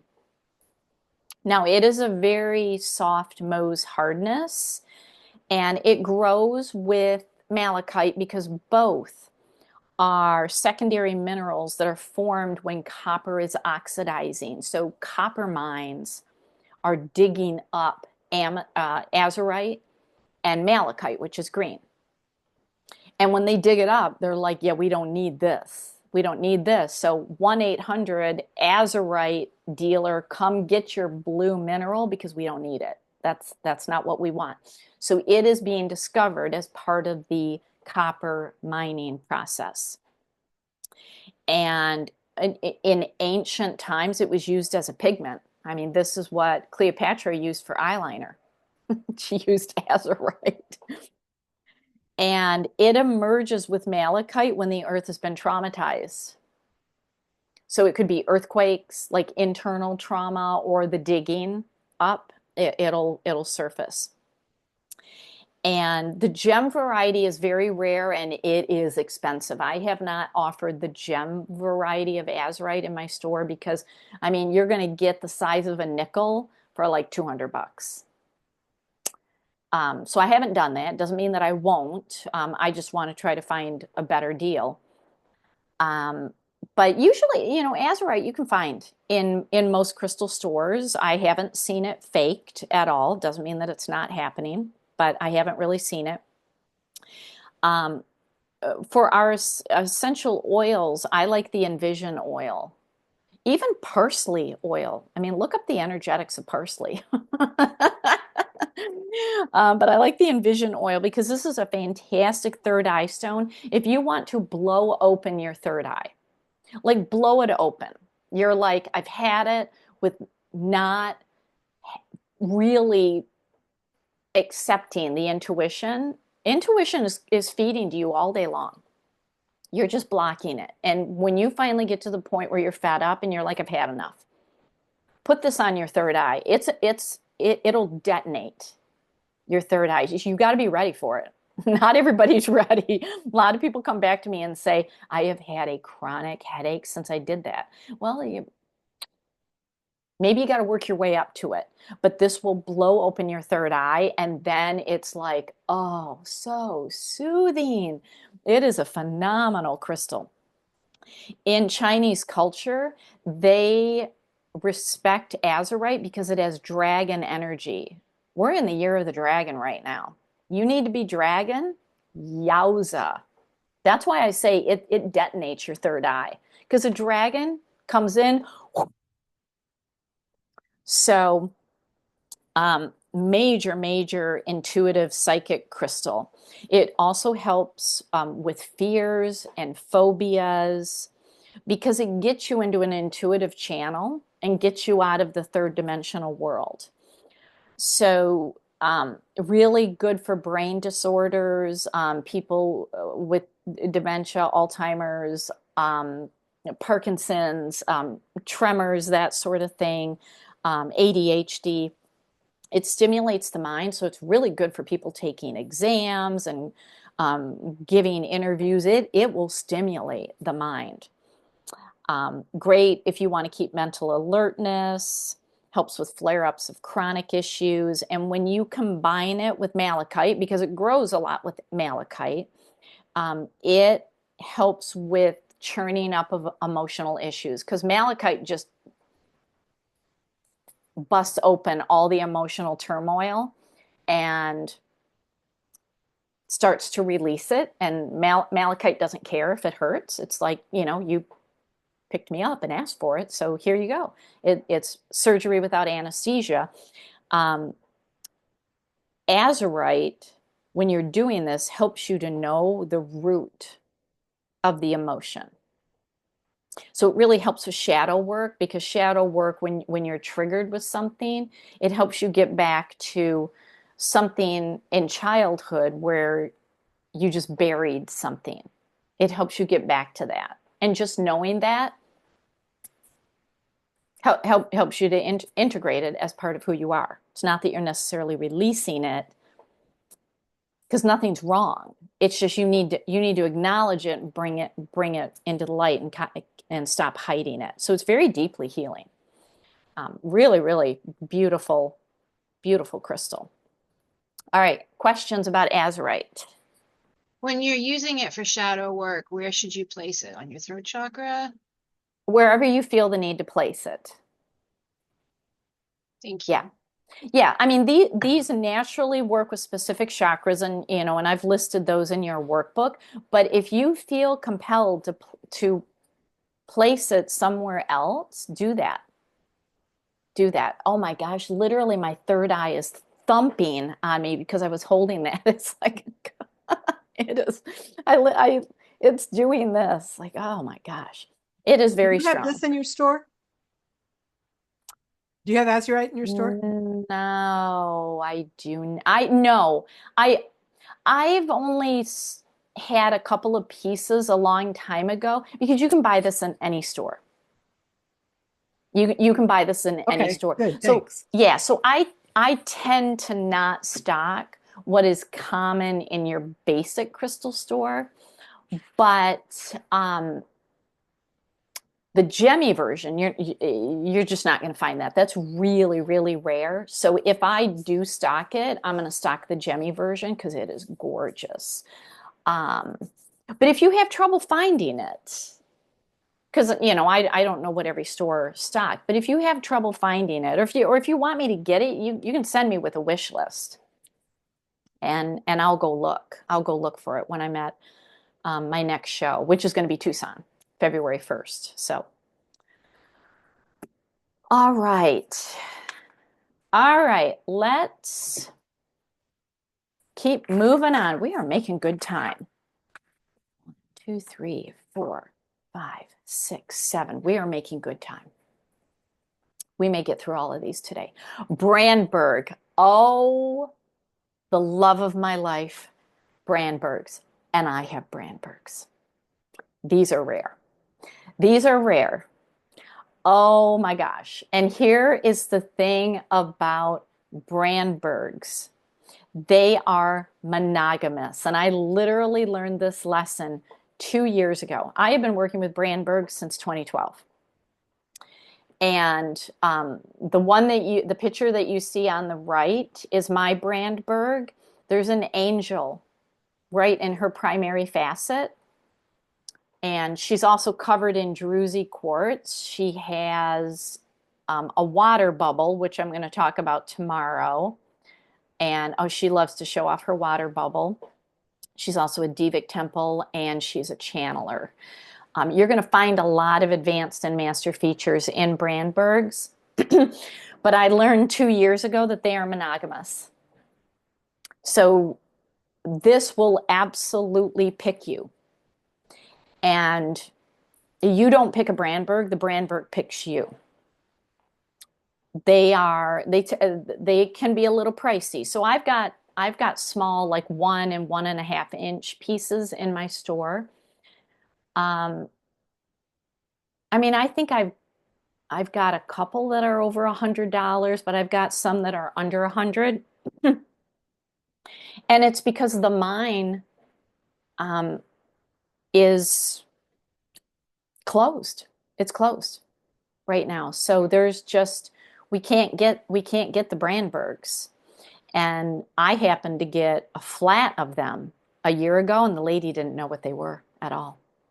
And that's why I was able to price them probably 5 times less than what you're going to find on the market. They're still expensive. But this piece that I have right now, she's a 4-inch piece. On the market would probably go for $1,000 because you just can't get them. But I befriended a Brandberg dealer when I was in Denver. He doesn't go to Tucson though, so I don't know if I'm going to be able to get more. But I have literally one piece left from him. But I got lots of other pieces. And so I say it's monogamous because it picks you. This is a crystal that will be in your energy field every day. Not every minute of the day, but every day it insists on being in your energy field. So mine sits on my nightstand. And when I travel, she goes with me. She has a passport. She goes with me. She will not allow me to travel. One time I forgot her, and I tend to fly out of Detroit, which is a 90-minute drive for me. And I was 30 minutes into my trip, and I'm like, I forgot my Brandberg. Luckily, I had built in a lot of time. I turned around, I came home, and I got her because she was like, hello, you forgot me. You forgot me. They have to be in your energy field every day. And they will not compete with another Brandberg. If you bring home another Brandberg, they will die on you. They will just be your everyday regular quartz. I mean, it's like their feelings get hurt and they're like, I'm just going to be a regular quartz. I'm still a crystal. You can use me like a regular crystal, but you cheated on me. Because I tried to buy another Brandberg that was coated in druzy prehnite 2 years ago, and it was a very, very ugly conversation in my head. And that is a very unusual thing about, I've never had this with any other crystal. So when you are ready for a Brandberg, put the call out and you will find it. And you do not buy based on size. You buy based on the resonance that you feel from it. Now, to find those that are really have the clarity are rare. And if they were over 2 inches long, that is also rare. What makes these different is that they are clear quartz, and internal, the inclusions are either amethyst or smoky or both. And now there are some with hematite. I have one piece that is crystal clear and it's got hematite flecks in it. And the rest are like either amethyst or smoky. This is a soul crystal. And that's why it needs to be in your energy field every day. Literally just on your nightstand, or you meditate with it. You don't even have to carry it. It just needs a little bit of time with you every day. even if it's just 5 minutes. Do not ignore it. And it is extremely high vibration, yet grounding because of the amethyst and the smoky and the hematite. It is a direct telephone line, bring, bring, to source energy. I'm holding mine right now, and I'm already getting downloads of information, and I'm having to shut it down because I'm trying to teach you all. And it's like, but we have some more information for you. We have some more information. And it's like, we need to wait. I need you to wait. So I thank you. I have to put you down. This, if you want that sort of connection, if you want this information, this is a great crystal. It will anchor you to the core of the earth to keep you stable through chaos and turmoil and upheaval and change. And all I can say is on November 19th, Pluto goes into Aquarius. And the last time Pluto was in Aquarius, we were in the American Revolution. We are going to go through a major awakening that we went through when COVID hit. Everybody agrees that our world changed. World, not just the country, world changed. Absolutely, everybody agrees. They don't understand it. We went through an awakening. We were upgraded as a species. The next one starts, we are literally knocking at the gate, starts November 19th. And Pluto is going to be in Aquarius for 20 years.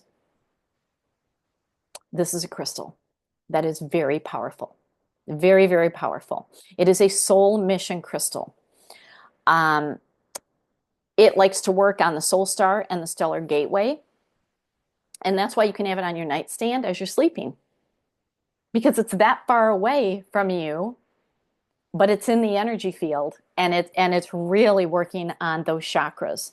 Helps with past life trauma, releases unhealthy habits, unhealthy connections, unhealthy cords, releases old soul contracts. We all came in with things that we have to do. Some of it's hard work, and you can release that.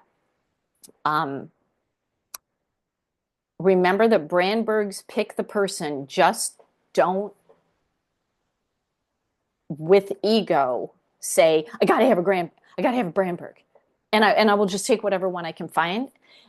It's a beautiful crystal and it will work like a quartz, but if it's not yours, it's not going to work like a Brandberg. It's just going to work like an amethyst included or smoky included quartz. Brandbergs, pick the person. You will know it when you see it, bam. And nobody else is going to want that crystal because it's meant for you. And they find their way to advanced light workers. So pick it based on resonance, and that, like, don't pick based on size, don't pick based on appearance.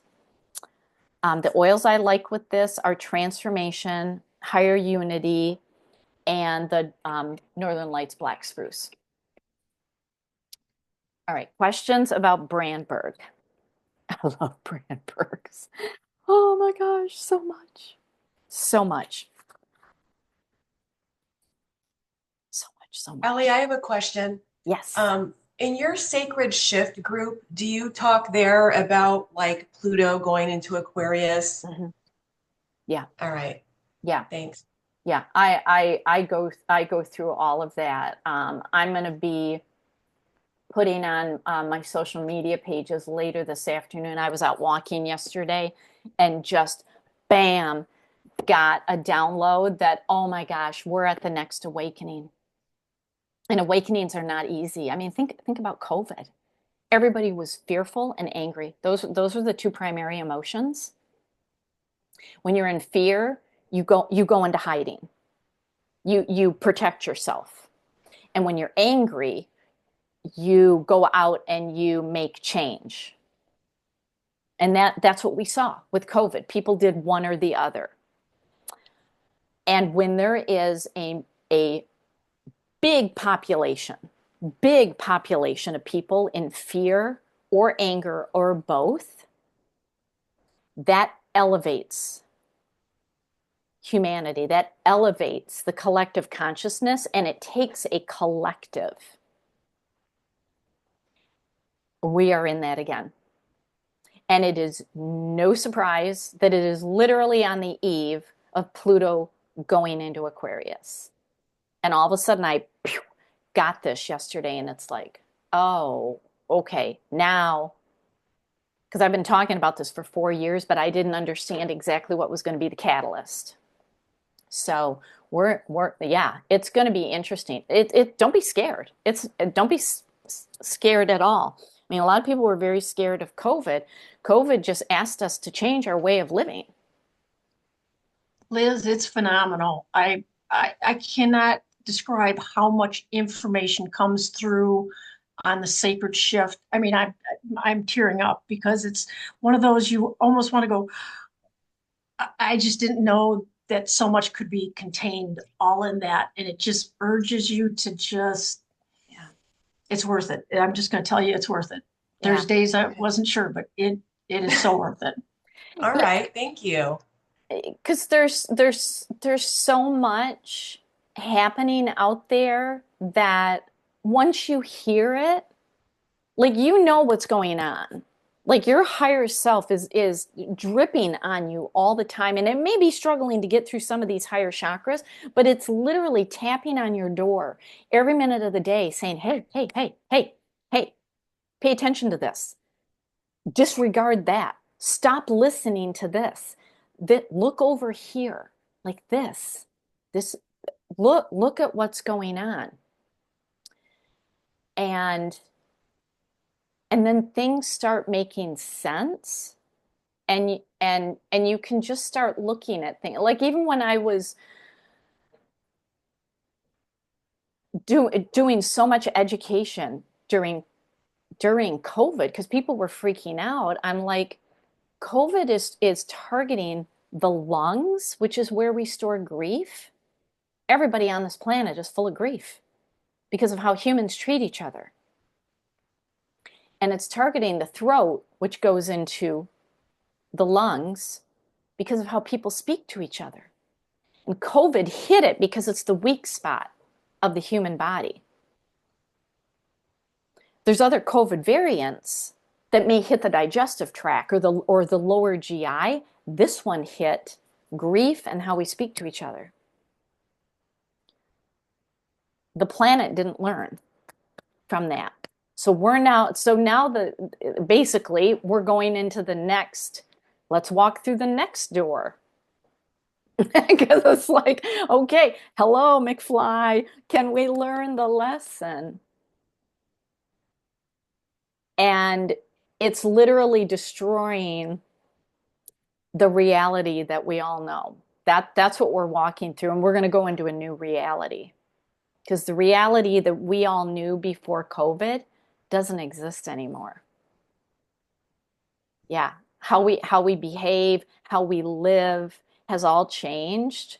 Before COVID, I said I will never take my crystal classes online. This is an in-person class. I need everybody touching these crystals. My, how things change, Allie. Things change. But it was for the better because we all wouldn't be hanging out here if it wasn't for COVID. So it's changed. This is my favorite statement of all times. Comes from Wayne Dyer. Change the way you look at things, and the things you look at change. I changed the way I looked at my classes, and now everything has changed. And that's what we have to do right now. Change the way you look at things, and the things you look at change. All right, let's take a 5-minute break on that note.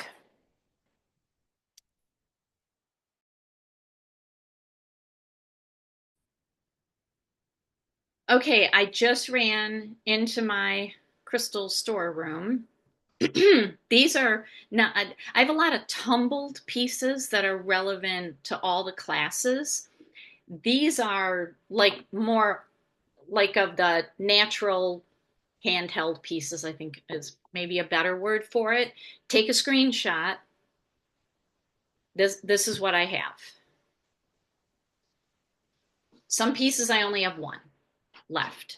So take a screenshot and then email me what you're interested in, and I can let you know the prices.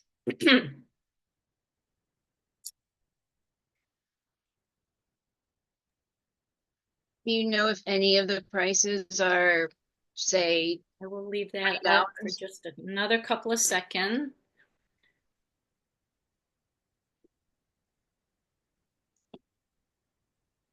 And don't feel like this is a race to the finish line. If you are meant to have a crystal, it will be there for you. If it's not there, that was not your crystal. And a lot of these I can restock on. I mean, these are kind of the stable ones that I have that I can restock. It just may take me a while. It may retake me a while.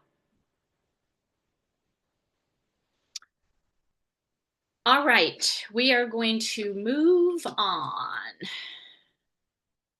Okay, let's talk danburite. There are 3 crystals that I'm going to talk about that collectively we all agree they are 5th dimensional crystals. Hey, can you hear me? I didn't have the plugged in. All right. There are 3 crystals that I'm going to talk about today that collectively we agree are 5th dimensional crystals, because that's where, as a species, we are being given the invitation to move into a 5th dimensional frequency. I don't know what percentage has accepted as a soul level that they are here to do that, and what percentage is here to not do that. Not everybody is going to go into the 5th dimension. So chances are, because you are in this class, your soul agreed to be here at this time. For everything that is happening in our world, the good, the bad, the beautiful, and the ugly, your soul agreed that you are here for this, to learn as a soul, as for your soul to learn, but for you to help others. So I can pretty much guarantee that you are here to go into the 5th dimension. Okay? Otherwise, you wouldn't be here. You wouldn't be here. So danburite. Oh, how I love danburite. Do I have a love affair with danburite? It is the crystal of enlightenment. And I will tell you, the oils that I love to work with danburite, number 1, Zhang Mao. Have you all worked with Zhang Mao? how do you spell that? I've never even heard of that one.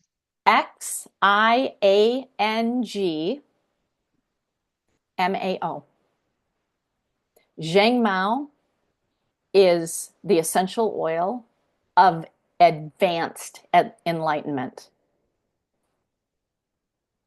I discovered it when I was teaching at Young Living's second animal essential oil conference at the Utah farm, and I was in the farm store, and I just was sucked into it. I started smelling it, and I was in that store pretty much every hour for 3 days. And finally, the lady behind the counter, because I said, I need to buy one of these to take home. And she said, oh, yeah, you can absolutely buy one. But she said, why don't you just take the bottle that's out on display? And I'm like, oh, I can't do that. And she said, you are literally the only person who has ever given that the time of day. She said, take it. I'll put another one out and then you can buy one. And then she threw another one into the bag. She's like, you are literally the only person I've ever seen. And I'm like, this is amazing. This is amazing. So anyway. Allie, can you let Dee back in? She hasn't asked. She's got. Okay. She says she's trying to get in. So I'll tell her. Here. Okay, I had to open up participants. Usually it comes right in the middle of the screen. So right. Yeah, it wasn't showing up. So thank you, because I would not have opened up the participants. Thank you, I'm back. Yeah, thank you. So the oils I like with danburite are Zhang Mao, Into the Future, Orange, black spruce, those are good ones. But this is a crystal of enlightenment. This is an interdimensional, like get outside the third dimension and increase your awareness of what this earth is multidimensional, and this crystal is going to help you understand it, live in it, and work with it for your benefit and the benefit of humanity. It originated in Danbury, Connecticut, and now it is overwhelmingly found in Mexico, which I find fascinating. So, how you tell that this is not clear quartz? Because some people look at it and they're like, oh, what a beautiful quartz crystal. Nope, nope, that's not what it is. First of all, it's four-sided. It's not six-sided. Number two, the main facet, the face on it, is reflective. And it is glass-like. It is greasy when you feel it. It has striations that go up and down, whereas on quartz, they go sideways. So that's the number one key. Look for the striations. And what I love is the facets on it form a heart. Not always. Sometimes they form a diamond, but a lot of times they form a heart. Now, it comes in different colors. I've had white dambarite, I've had pink dambarite, I've had golden dambarite. I'm trying to think if I've had another color. I don't remember. But this is pure high vibration. There is nothing grounding about dambarite. It is heart chakra and above. It links your heart chakra to your crown. Very powerful heart healer. And its primary skill is energetic. It is off body. Yes, you can lay it on your heart, but it is not working in the physical body. It is not working on physical heart issues like rose quartz. Rose quartz is physically working on the heart. This is like, okay, rose quartz, you work on that layer. I'm going out here in the energy field because I'm going into all these higher crown chakra energies to connect the heart. This is a crystal for deep change. When you are ready for deep change, like if you are looking at your life and saying, yeah, this doesn't cut it anymore. I'm ready for deep change and transformation, and I'm not going to drop into fear. Most humans can't handle change. They're like, I just want to go back to the way things were. Danbarite is the total opposite of that thought. Danbarite says, buckle up, buttercup. We're going for a ride.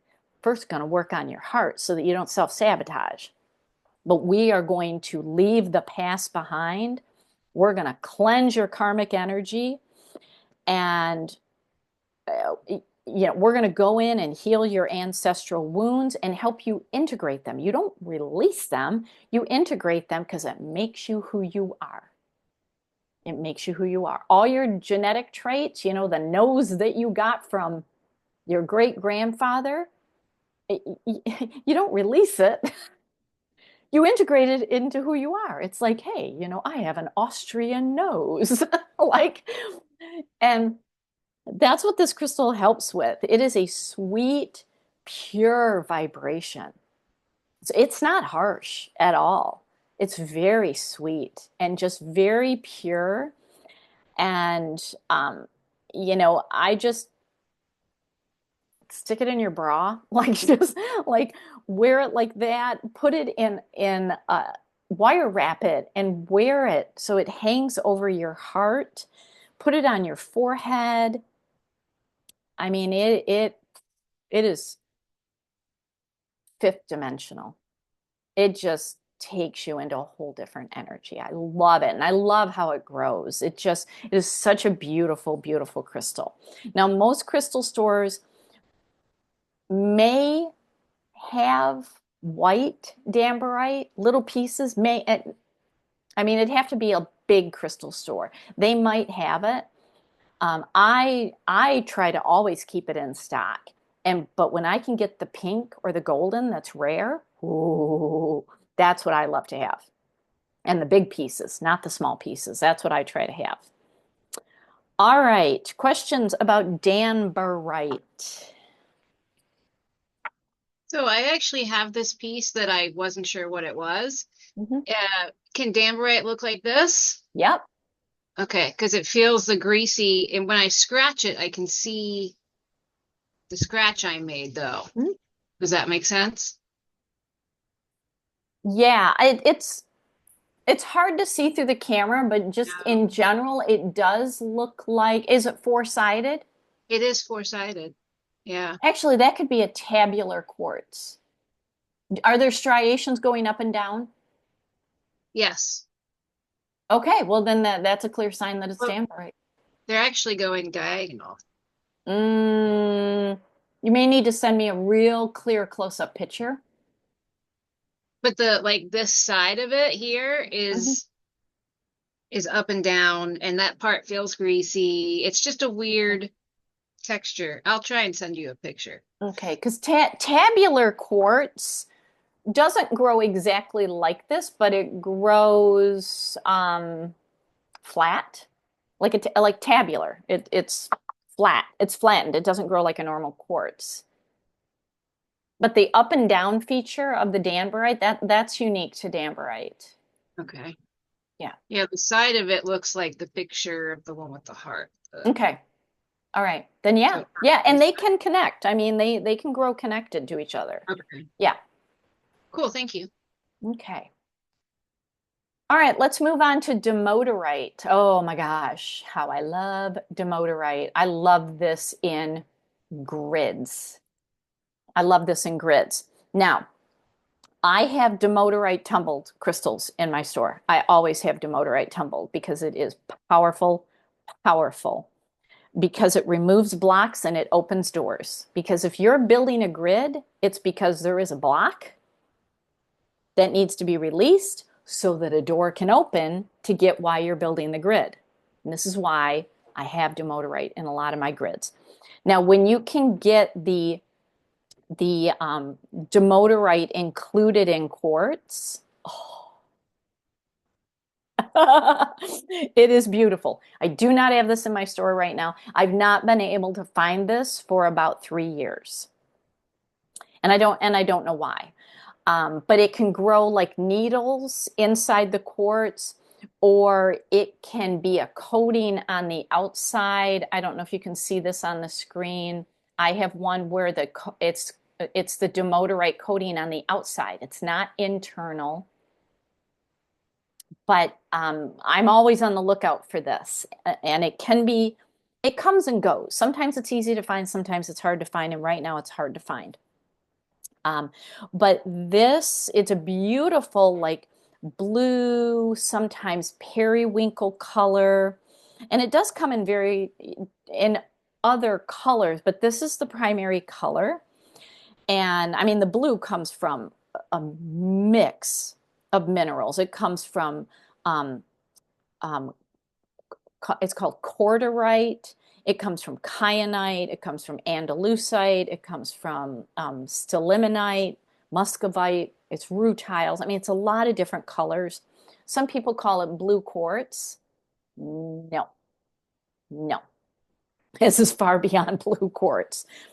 The oils I love with this are Magnify Your Purpose and Idaho Blue Spruce because this is first and foremost remove the blocks to open up the doors. It is a problem solver. It helps me get clear about my intentions and to break the old patterns that block what I want. Because if there is something that you want that you do not have in your life, it's all out there in the quantum field. You just haven't tuned your radio frequency to it. It's there. You're just not aligned with it because you have blocks, you have self sabotage, maybe you don't have willpower, you don't have self discipline, you don't have courage, you don't have clarity. And guess what Danburite or Demoderite does? It helps with all of that. So this is a really neat crystal to work with. Even a tumbled version in your pocket is very, very powerful to work with.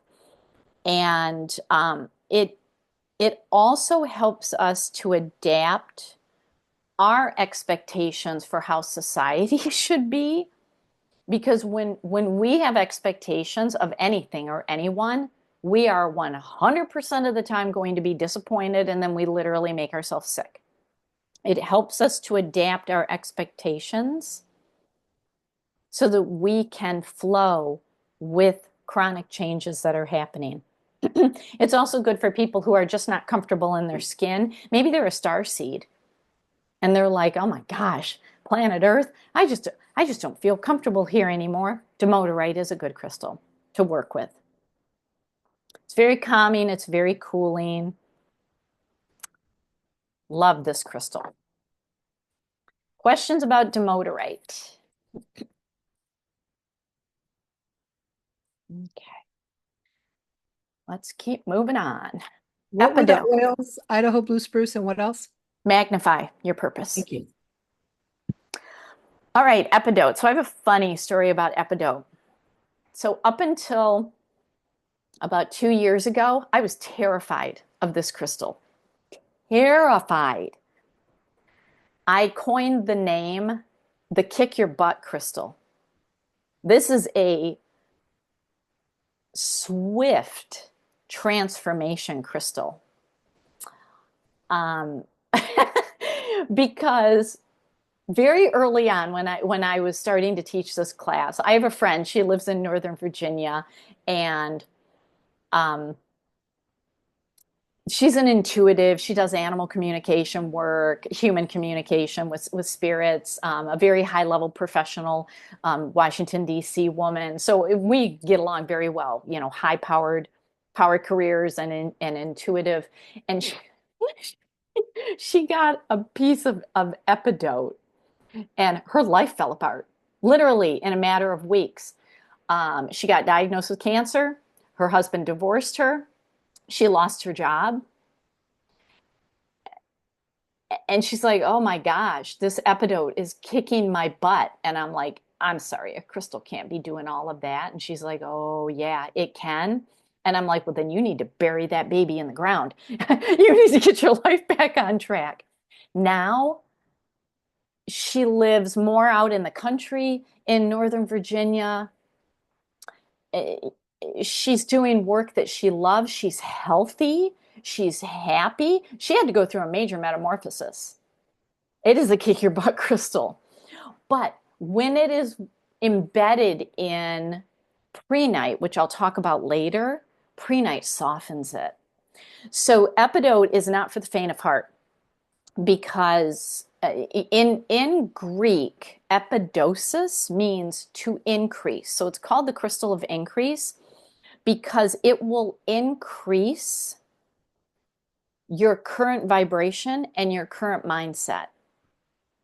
So if your current vibration is third dimensional and in the chaos, it's going to increase your chaos. If your mindset is in lack rather than abundance, if your mindset is kind of in the gutter, it's going to increase that. And it's like, you got to be ready to work with this crystal. I was terrified of it because what I saw that it did to her. And then 2 years ago, I was at a crystal show and a guy that I buy from, he said, it's time. It's time. And so I got an epidote included in quartz, which amplified it. And sometimes it's called dream quartz when it's epidote in quartz. And I had done enough work on myself that the shifts coming out of that were phenomenal. And now I am obsessed. I cannot have enough epidote quartz. So this is now the piece that I literally lay on my stomach when I am watching my Hallmark movies, because that's about the level of entertainment I can tolerate these days. Look at that. Now, on the flip side, it's prehnite. But this is on this side, pure epidote in quartz. So when you are ready, Like you've done the work and you're like, I'm ready for the increase. Epidote, epidote in quartz, or epidote in prehnite, you're going to be drawn to it. I was repelled by it because it was literally telling me, you got a little more work to do, you got a little more work to do, you got a little more work to do, and then all of a sudden, bam, you're ready. Go for it, and now it's everywhere in my house. I have grids that are packed with epidote quartz. I am packing my store with it as much as I can.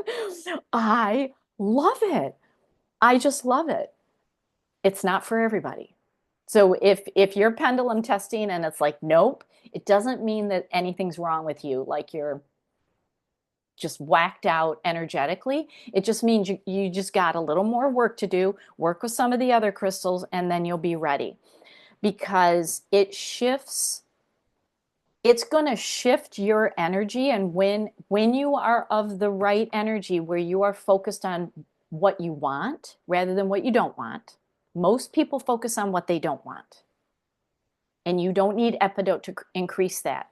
When you have truly shifted your mindset, it will help you shift even more to what you want. So it's powerful transformation, and it helps you focus more on what you really want and help you with goals. Now, prehnite softens the effect. So if you're like, okay, I'm ready to dabble in this, start off with epidote in prehnite. I have tumbled crystals, epidote and prehnite. I think I have maybe a couple of pieces of prehnite that have some epidote in them. That's a good start.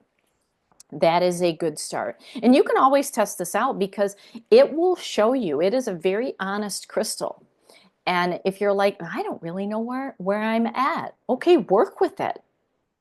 And it'll show you because like if you start really cascading into lack and fear and all the things that you don't have, epidote is showing you. It's a very, very honest teacher. Okay. But once you really align with it, oh my gosh, it is phenomenal. It's phenomenal for the nervous system, and just clears blockages and just catapults you on your inner work and your spiritual awakening. So very, very powerful. It's a mirror of who you are. It's a mirror. It holds a mirror up in front of your face and says, here's you. And that's why I recommend maybe you work with other crystals first, and then you can work with this. And then it's easier to look in the mirror. Does that make sense? It's a mirror crystal. Okay. All right. What are the oils, Allie, please? Transformation, abundance, cedarwood, sage is a good one too. All right, let's go to Euphora Light. Now these I just sold out, but I am one of kind of a handful of selected people who sell Euphora Light in the United States. I don't have any right now. It is a pricey crystal. I'm going to see if I can get more in Tucson, but I can order, you know, I don't get my hands on them, but I can do a direct order. But these are phenomenal. They come out of South Dakota. Oh, the Black Hills of South Dakota. And there are 5 identified versions of Euphora Light. One of them I have not had in my store. I've had 4, and I list them all in your workbook, the 4 that I've had. I'm trying to remember the name of the 5th one. I don't remember. I don't remember what it is. But I befriended the miner. His name is Mark, and I befriended him for year 2021. Yeah, because they didn't do Tucson in 2020. 2021, I met him. We text back and forth, and he mines the crystals with his son, and then they go through basically a clearinghouse. And that clearinghouse only sells to certain people. And so he told them, Allie is one of your people who can sell. And what I love about this is it is a really deeply grounding, I mean, talk about ultimate earth chakra, very deeply grounding and very deeply ascending. You feel euphoric, which is how it got its name.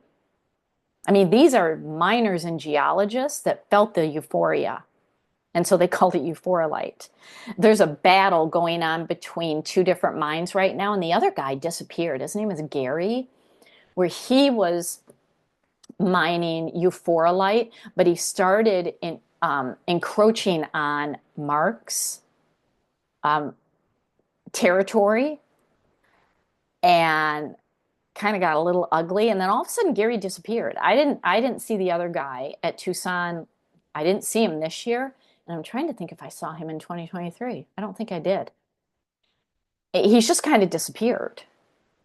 And so there's territory issues over euphorolite. They don't get a lot of it. And they try to polish it because that's when you really see the inner beauty, because it has anything from blue tourmaline to green tourmaline. So on the screen on the left is the transformation euphorolite with the green tourmaline. On the right is the ice euphorolite with the blue tourmaline. I mean, it just, the minerals that are in it are unbelievable. And I've had a small group of people sending me their experiences with euphorolite, and that's what's written in your workbook along with my experiences. And I really love this. The one that I really love is the Ascension euphorolite. I'm going to hold this up. That's the Ascension euphorolite. And this, I mean, I think I got 10 pieces of it and bam, I mean, it was first thing sold. It's got gold and silver mica in it. But when I ask a question, I get an immediate answer. Immediate, like, bam, like, brace yourself. So I don't have any right now. I'm hoping to get more. I would rather buy it in person in Tucson. So if this resonates with you, you can send me your wish list and I will do my best to get it. But you will feel goosebumps when you hold this. It is euphoric. It is fantastic for meditation. It is deep emotional healing. All of your clairs, clairaudient, clairvoyant, clairsentient, claircognizant, it's just going to amplify everything because it's filled with quartz, which amplifies all of these other minerals, and each one does something a little bit different. But it's a very ancient crystal. It's 2.8 billion years old. And when I was talking with Mark, he was going into more of the geology of how it's a powerful conductor of energy. We know that we are, as a body, a conductor of energy. And it's because of the tourmaline and the quartz content working together. So it is a battery. And that's how he described it to me. He said, this is a battery. It's going to ground and raise your energy. And I looked at him and I said, be careful, Mark. You're going to sound a little woo-woo talking like that. And he got all, embarrassed by it. But he's talking from a geology perspective. And it's very high in negative ions. So you get the feeling that you get when you're out in nature walking barefoot. So in the winter, like here where I'm at, I ain't going barefoot. Not in 2 feet of snow. That's not happening. So this is what euphorolite does. Very high in negative ions. Very good for depression. So it's such a neat crystal and really coming to the surface now for us to help us. All right. Any questions about euphorolite? Oh, the oils did I tell you the oils for euphorolite? So I like the transformation oil and black spruce.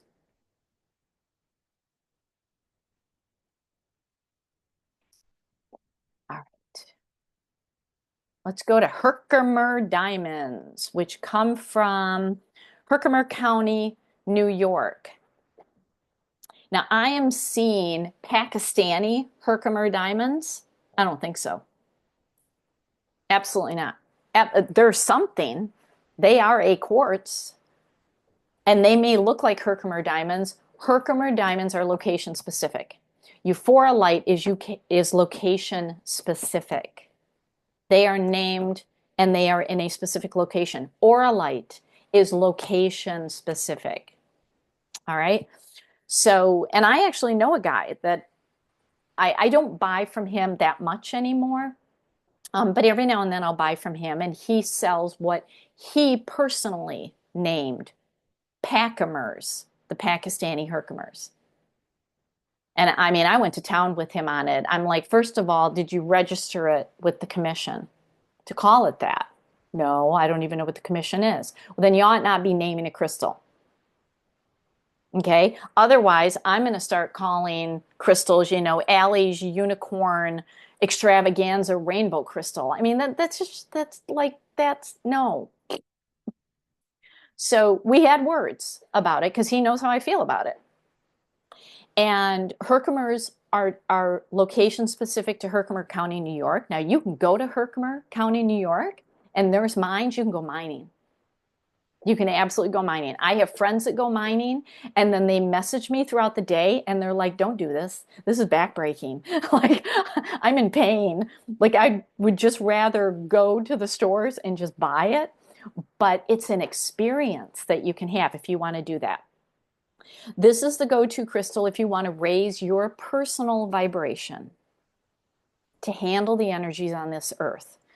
And I almost always have Herkimers. I have Herkimers right now. And a lot of them are what is called the Fenster formation, which looks like a triangle. And you can really see it in the crystal that's on the right on your screen.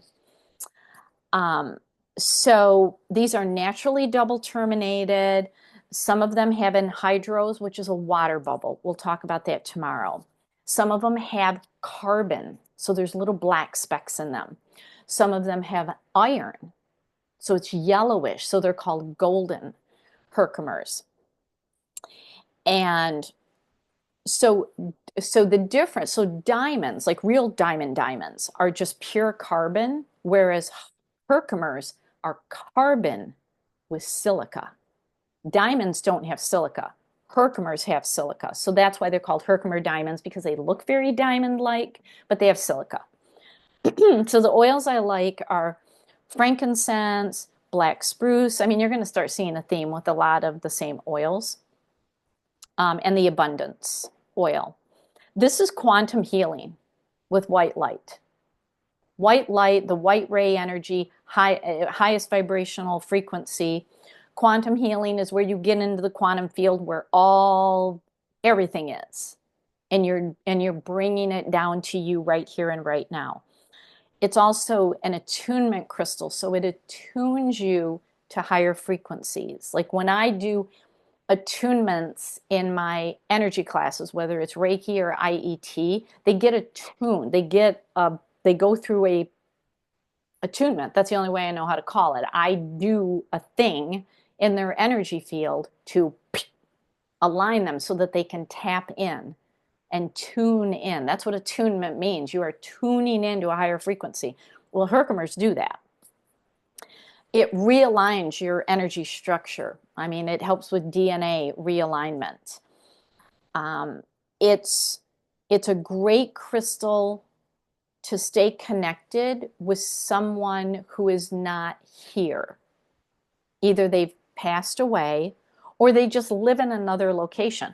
So my Herkimer is connected to a foster cat that I had. It was during the pandemic. So it was four years ago. She was burned all over her head. It wasn't intentional. They think she got caught in an engine, burned like, oh my gosh, it was bad. And so the shelter called me and said, can you foster her and, bring her back every week? We have to excise the scabs. And then they knew I was going to do all my, as they called it, all your witchy voodoo stuff. Like, I'm literally working with nature. Okay, you can call it whatever you want. Um, that cat is phenomenal. I love that cat so much. I was not in a position to keep her, but we have a soul connection, and we are connected through my Herkimer. And I still go and visit her. Um, for those of you who are either in the Sacred Shift or the Crystal Cluster, Rose, who is in that group, has this cat named Marnie. And Marnie often makes an appearance on Zoom for us. So this is my connection. I can just hold it and bam, Marnie and I are connected. And that's what you can do with Herkimers. It gives you a connection. It's really good for prosperity and achievement, especially in a career or in a business. It helps you see deep inside yourself and show you the light in the world, especially when there is a lot of darkness. You can see the light. So I like to meditate with one in each hand. And if you can sit cross-legged, you are literally creating a pyramid with your body. If you can't sit cross-legged, it's okay. Don't worry about it. But I like to sit with one in each hand, and I attune to the highest frequencies on earth right now, which we have 6-dimensional frequencies here right now. And it's like, oh, come on, get me into the 6th frequency. Some days it's hard to stay in the 5th dimension. So that's a technique that you can use. All right, Kathy, I think I saw a hand up from you. Yes. Do we have another spruce besides Northern Lights and Idaho? And when you say spruce, are you saying either one of those? I mean, for when did I say spruce? Did I say spruce? For this one, it's black spruce, the Northern Lights. Okay. Do you know if we have another? That's a really Because a good. lot of times it says black spruce on the label, and I'm like, why wouldn't it say Northern Lights black spruce? So I'm just curious. I wonder if we grow it elsewhere. That's what I'm wondering, if they harvest it in Idaho. Oh, there definitely is black spruce in Idaho. So Okay. when we were at the animal conference last year, Uh-huh. I found it because Oh, okay. I was running through the fields like the Sound of Music. I was doing all of that, and there's definitely black spruce there for sure. Okay. Yeah, I mean, from what I remember back in the day, it was only called black spruce until they did the, 2015, because Yeah. since 2000 and something early. So, I mean, I think it was the Northern Lights was the thing that came and became specific. Mhm. At least that's what I remember. Well, I have a bottle with a yellow label that says just spruce. No other colors. That's got to be an old bottle. I'm sure it is. I've been around for Yeah. a long time. You've been around the farm a few times. Yeah.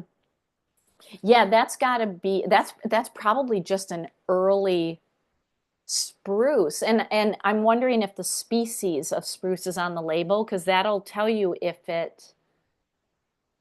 what it is. If it's a blue spruce, if it's a black spruce, there's white spruce. I don't know how many spruce species there are. Interesting. I wonder what your species says on the label. I will look and get back to you. We learn something new every day. We better. We better. All right, questions about Herkimers. Herkimers. It really helps illuminate, and I talk about this a lot. There's darkness on the planet, you have to shine a light on it.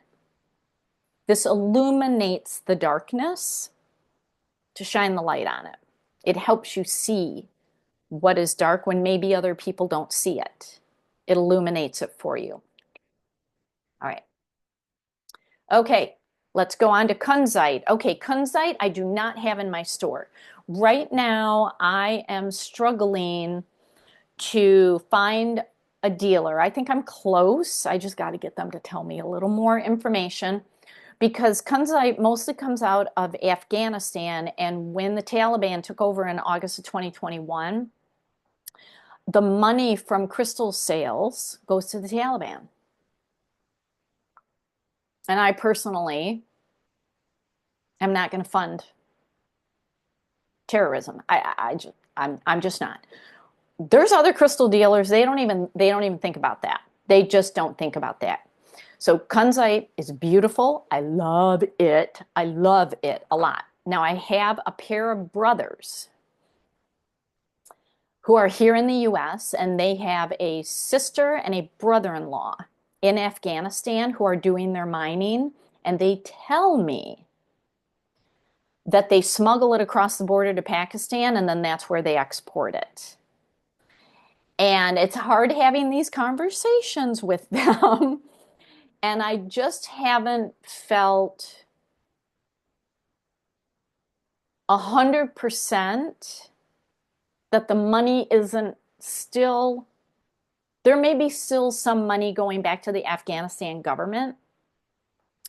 I need a little more time with these brothers. So, and I only see them twice a year. So right now I'm not stocking kunzite, who I used to stock from. I will not buy from him anymore. Flat out, his money goes back to the government, and he's told me that. So it's like, okay, your lapis lazuli and your kunzite and your hackmanite, it's beautiful because I got my big piece from you, but this money did not go back. So just ask the question, if you're buying kunzite from anybody, ask them when they got this in their store. If it's pre-August 2021, you are good. And that's all you have to ask. When did you get this in your store? That's all you got to ask. Can this So be heat treated in a sense of mine doesn't look so clear like this does. It's got a really white base. hmm, If that makes any sense. I I'm mean, gonna it's need it's I'm gonna need you to send me a picture of it. It's not, if it's clear, it's called gem quality kunzite, and I have had that in my store. That's what you see on the right. yeah. Otherwise, it's more translucent, like you can see into it, not through it. But a Yeah, I don't. white base. I have a piece that's all white. I was going to ask, does it have to be pink or green? Because it was given to me and I was told it was kunzite, but it's white. Let me. And it wasn't really cheap, but it wasn't super expensive either. So yeah, I mean, there can be clear kunzite. I'm looking in the Encyclopedia of Crystals. Let's see what colors Judy Hall says there are. Does she even give the colors? All right, in her index, clear, lilac, and yellow. I have seen yellow kunzite. Clear, 246. Let's see. Let's see what she said. Let's see what it looks like, because I've clear kunzite. It looks yellow to me. It doesn't, but it's got some clear. So yeah, I mean, I don't want to say it's not. I don't want to say it's not. Now, heat treated kunzite. Have I seen that? I have not. Now, if they heat treat it, it's got aluminum and silica. What else is in it? Because aluminum, it ain't going to do anything. It's not going to do anything to the silica. What else is in it? It's got lithium. That could change a little bit. It's lithium, aluminum, and silica. Heat treatment is not really going to do much. So I wouldn't think that heat treatment is going to change the colors of those minerals. So yeah, I honestly don't know. That's a really good question. So, so kunzite is sometimes sold as spodumene. The green version of spodumene is called hiddenite. Hiddenite. It's green. It's gorgeous. This is, and this cracks me up. Some people call it the stone of emotion. Some people call it the woman's stone. And it's like, are you saying we are not in control of our emotions? Sometimes we are a little too in control of our emotions. You just may not like our emotions in a moment. I like to call it the Mr. Rogers crystal. It's like, can we all just get along? Can we be good neighbors? This really awakens the heart to true unconditional love. So, humans, the way we are wired, we are really not wired for unconditional love. We're just not. It takes a lot of work. And if you have ever had a human baby or a four-legged animal baby, we have moments. We have moments with them. And it's like, I love you, but I don't like you right now. You did something, and now we're going to have a talk. It's a little conditional. This gets us into a more unconditional state because it connects us with universal love. The universal energies rain down love on us. And when we get into a phone conversation, universal love is unconditional. Absolutely. You can call it God love, you can call it source love, you can call it angelic love, you can call it ascended master love. It is unconditional. We can screw up every second of the day down here. They are loving us. They are loving us. That's what kunzite does. It is a universal love that we tap into. And then it helps us to connect with others in that energy. It helps us break down the heart walls, especially if we're closed off. It is a crystal that teenage girls must have. They need to learn to love themselves. It is a crystal that is fantastic for fussy babies and new moms who are so stressed out. Like, why won't this baby stop crying? Oh my gosh, I think I'm going to lose my mind because I'm not sleeping. Kunzite. Kunzite. You need kunzite. It helps star seeds be here on Earth because you're tapped in to the mothership. It's like, keep fueling me, keep the fuel line going because I'm here and everybody's angry at each other. And I'm really trying to stay in unconditional love, but they are pressing on my every last nerve. And the universal energy says, breathe. We need to channel more of this. So this is why I am heartbroken that I don't have kunzite in my store right now. And I find it interesting that it primarily, not exclusively, but primarily grows in Afghanistan, where they are so disconnected from universal love. The women there have literally been told you cannot talk. They just passed a law. Women can't talk to each other, and they can only talk if a man asks them something to which they must respond. Women are not allowed to talk anymore. That is not kunzite energy.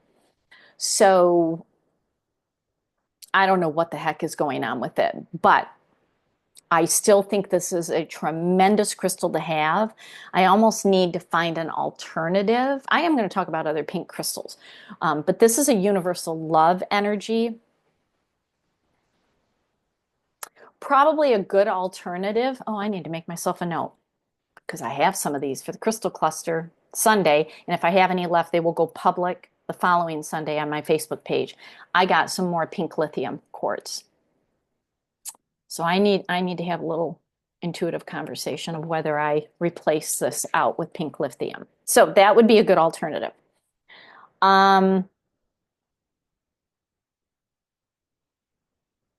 Because it has lithium in it, it's fantastic for depression. Fantastic. And if you're feeling bipolar, like even if you don't have bipolar, but you're feeling like, man, I am swinging from both ends of the spectrum, this is a good one to have. Any crystal with lithium is good to have. Lepidolite is a good backup. All right, questions about kunzite. Oh, the oils are rose, joy, or one heart.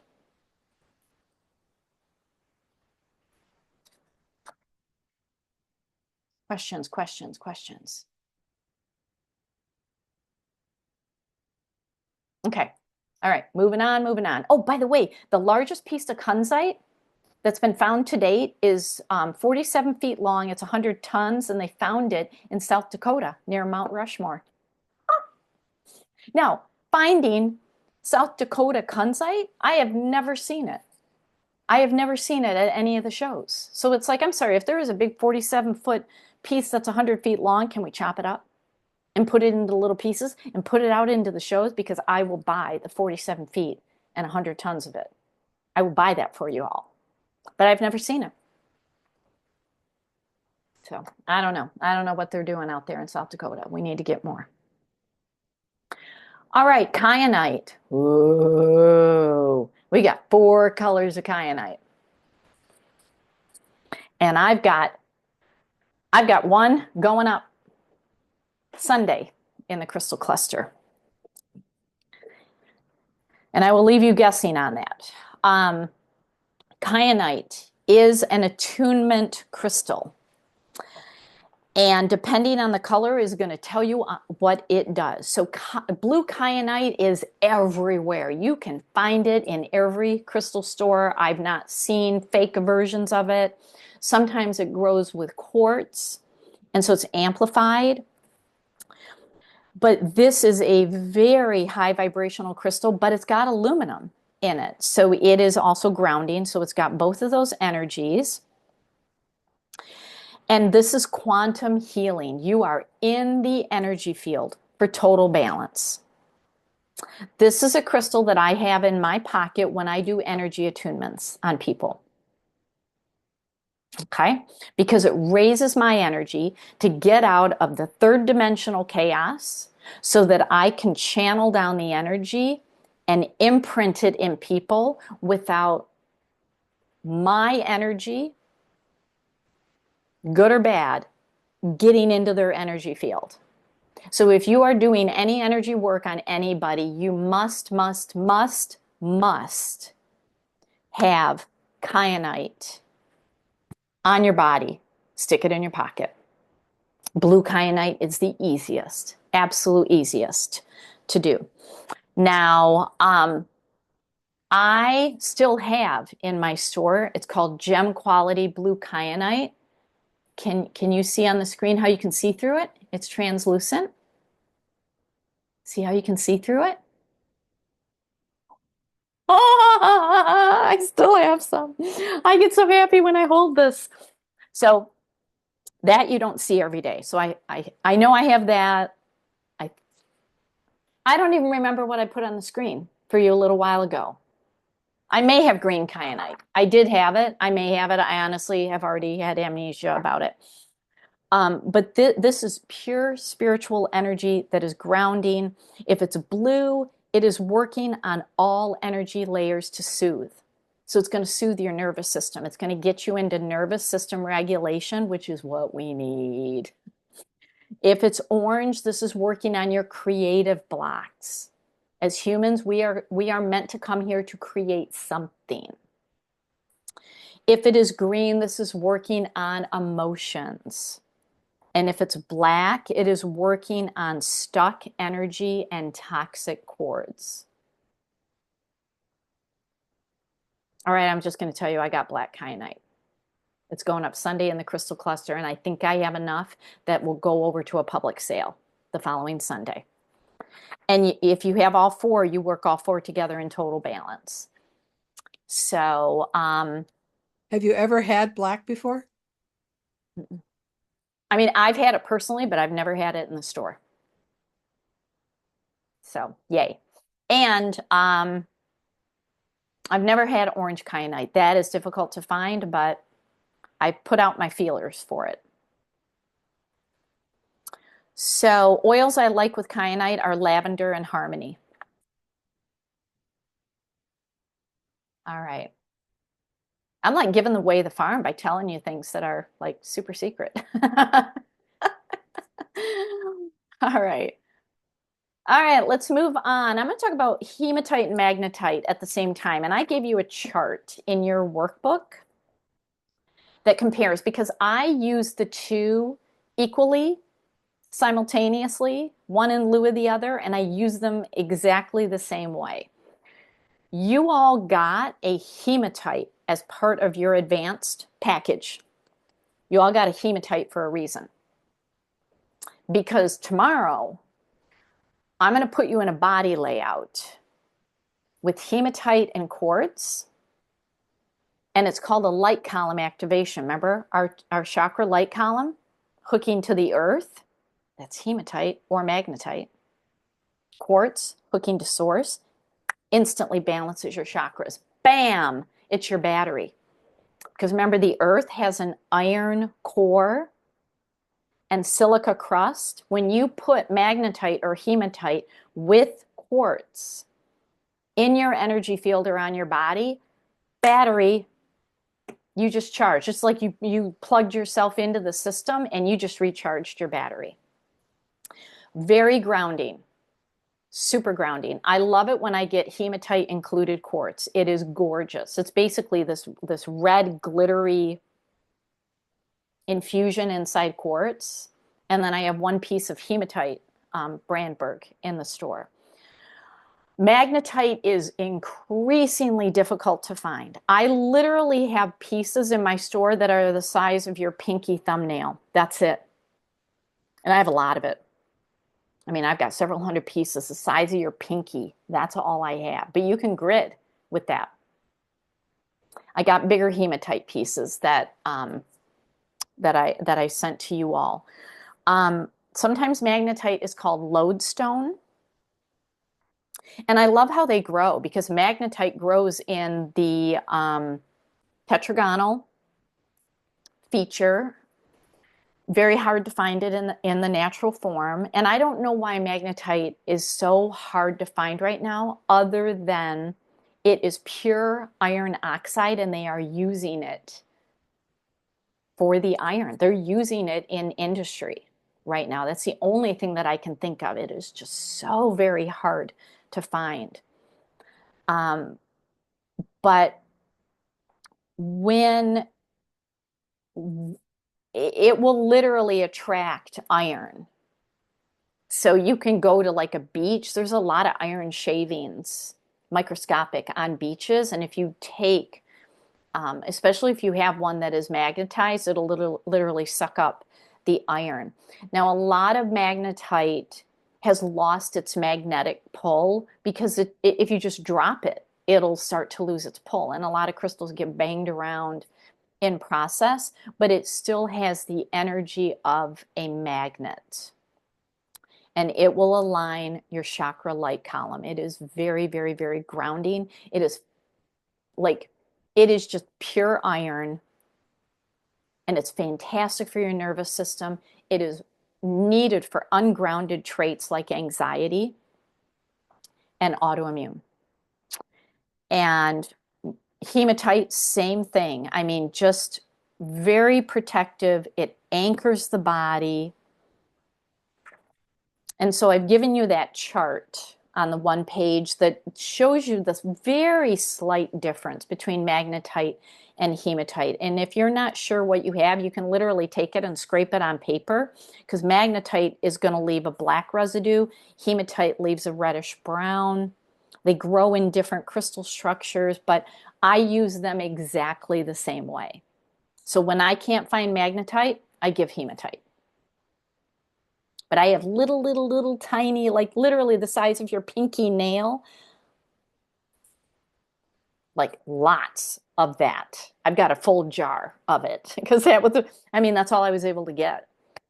And remember, even little itty bitty crystals still have a good energy range. All right, questions about magnetite or hematite? The oils, please. Oh, thank you. Thank you for keeping me on track because I'm getting high on all these crystals that are sitting on my desk.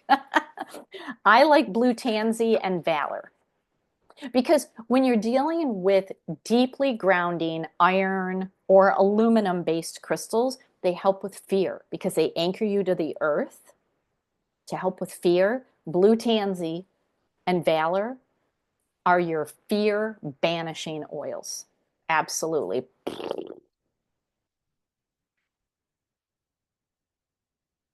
And if you have blue tansy, put it in your face moisturizer at night. You'll look like a blue smurf initially, but then it soaks in and it works on you at night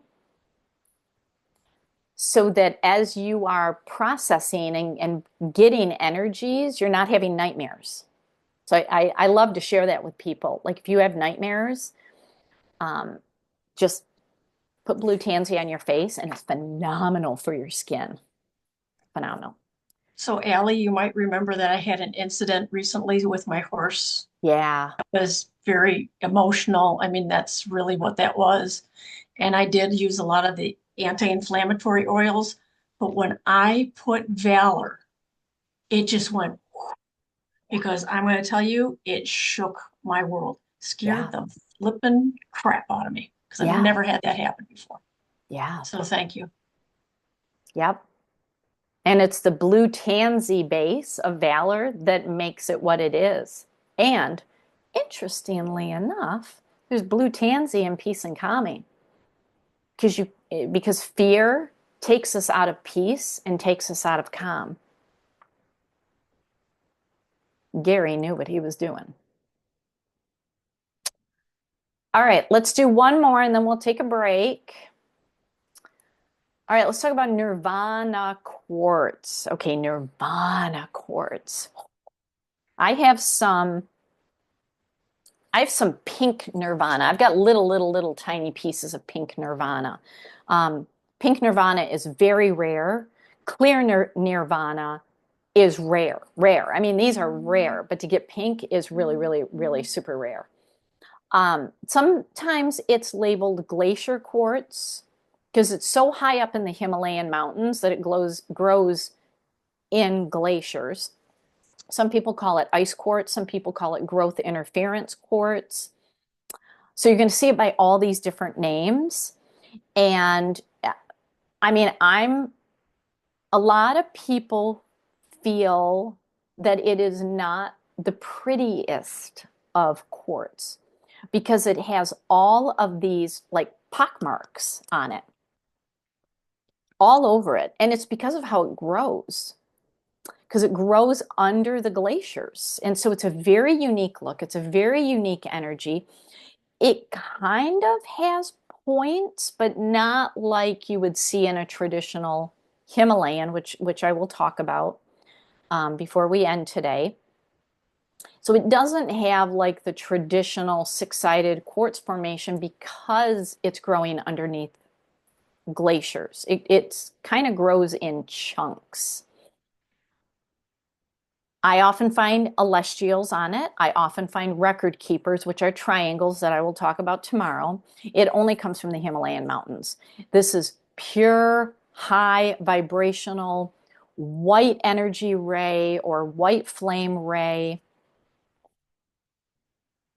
It will take you to the highest energies, and all you need are little itty bitty pieces. And I know I still have some small, very small pieces of pink Himalayan quartz. I have been doing grids in pink Himalayan quartz. And when you hold it or just have it in your energy field or in your pocket, however you want to wear it, it's peace. It's bliss. It's really connecting to your soul identity and aligning you with soul purpose. And it just gets you out of everything that's standing in your way to ascending to higher frequencies. So it's part of why you have to activate your earth chakra before you get into these higher chakras because you have to stay connected to the earth. If you are not connected to the earth, the body dies and you just go off as a soul and enjoy everything. So it's really important to stay connected to the earth chakra.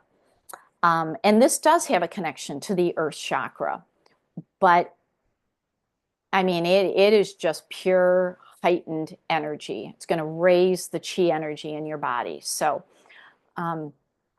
really a phenomenal crystal. And, you know, I have one supplier in Tucson. If he has it, I grab it.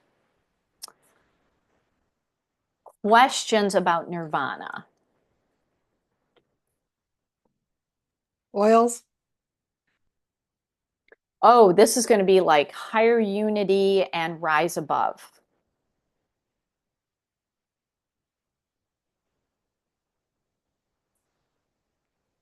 Allie, what is the white flame? I'm The sorry if I missed it. Oh, that's same if you go back to the chart from earlier this morning, it's the white ray. Some people call it white flame. All the rays are a flame. So white flame, pink flame, lilac flame, or you can use the word ray. It just they're used interchangeably. So it's the highest frequency that you can reach. Okay, thank you. Yeah. All right, let's take a 5-minute break.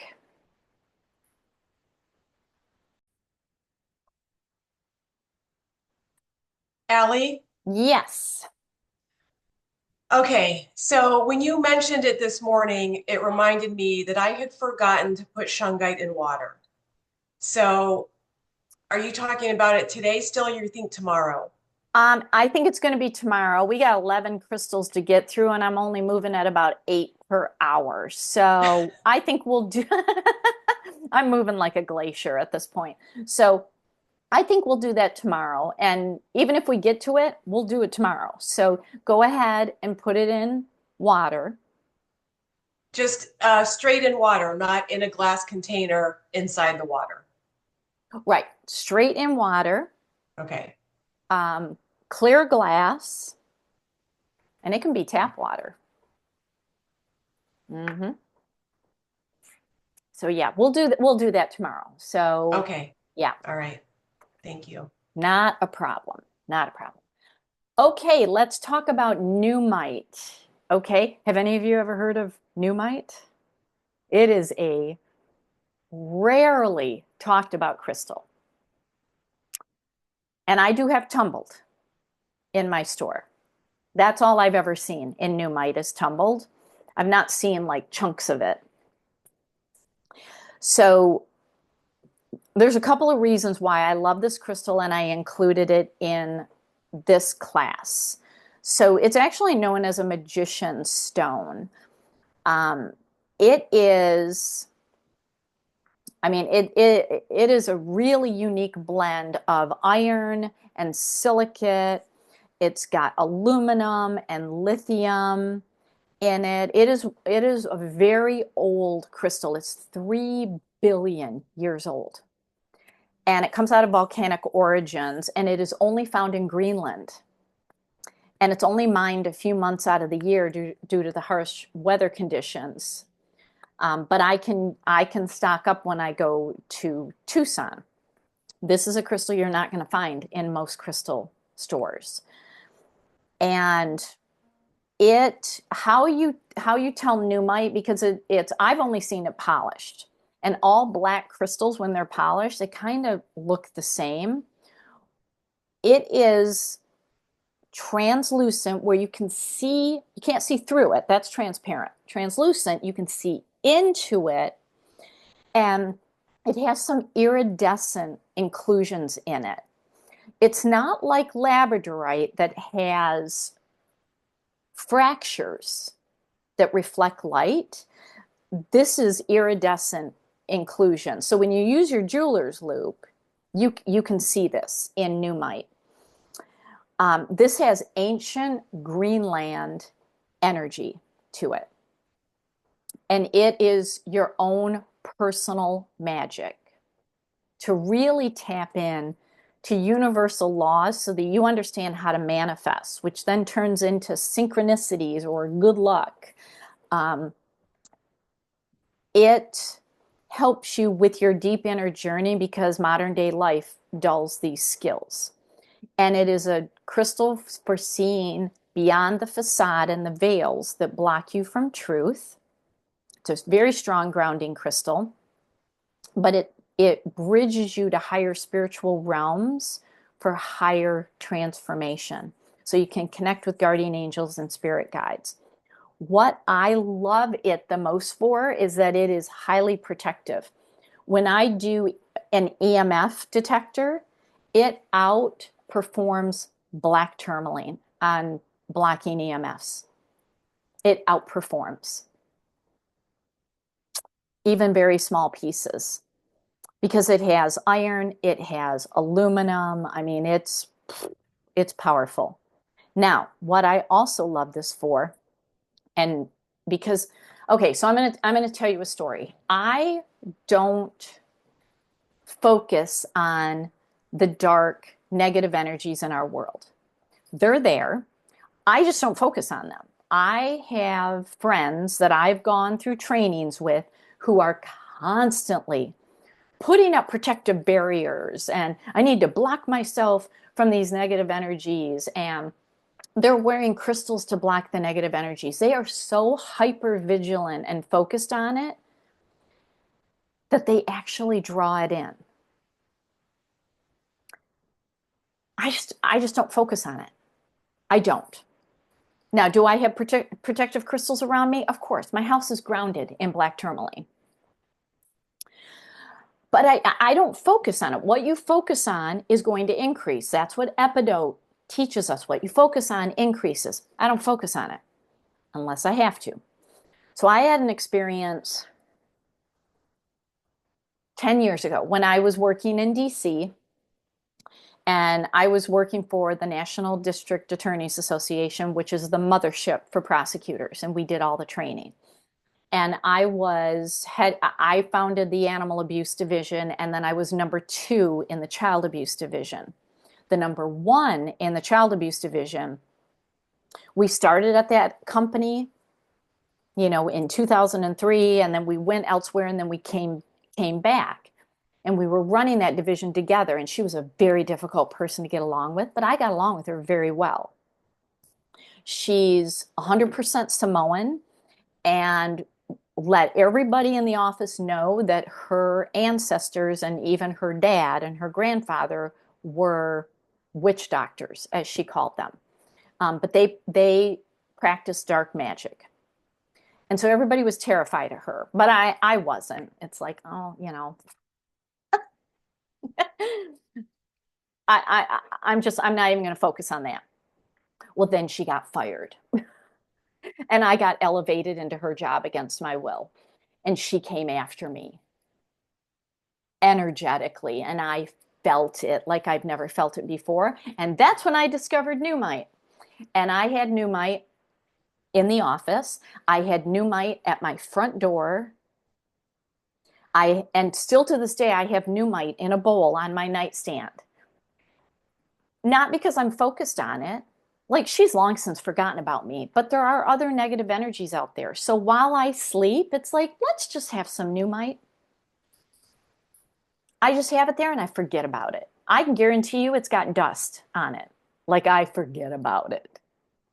But it is fiercely protective against psychic attacks when people are thinking bad things about you.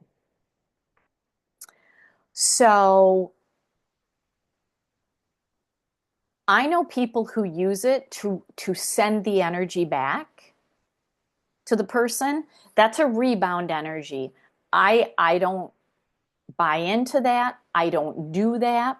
I just ask the Pneumite, transmute the energy. When it comes in, take it and send it back out as positive energy.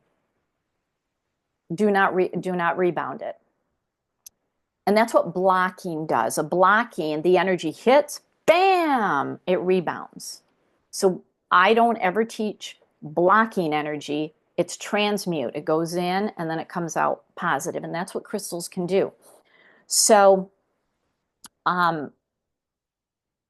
if you're in stressful environments, if you're surrounded by toxic negative people, You can just have one of these in your pocket. Your pockets are going to be so full of crystals. I mean, it's just I have people that literally carry they call them medicine pouches, is what shamans do. And they just carry it as a necklace and it is packed. And this is where little tiny crystals, you could carry 20 or 30 of them. I mean, it's literally going to be the weight of one decent sized crystal. So this is where small crystals really come into play. Okay. So this is a very fiercely protective crystal. If you are in an environment or are surrounded by people that you know, like, and we know when people are thinking negative about us or they are subconsciously trying to sabotage your success. It's not conscious on their part, it's energetic because they have an energy that is negative or dark that maybe came and took them over.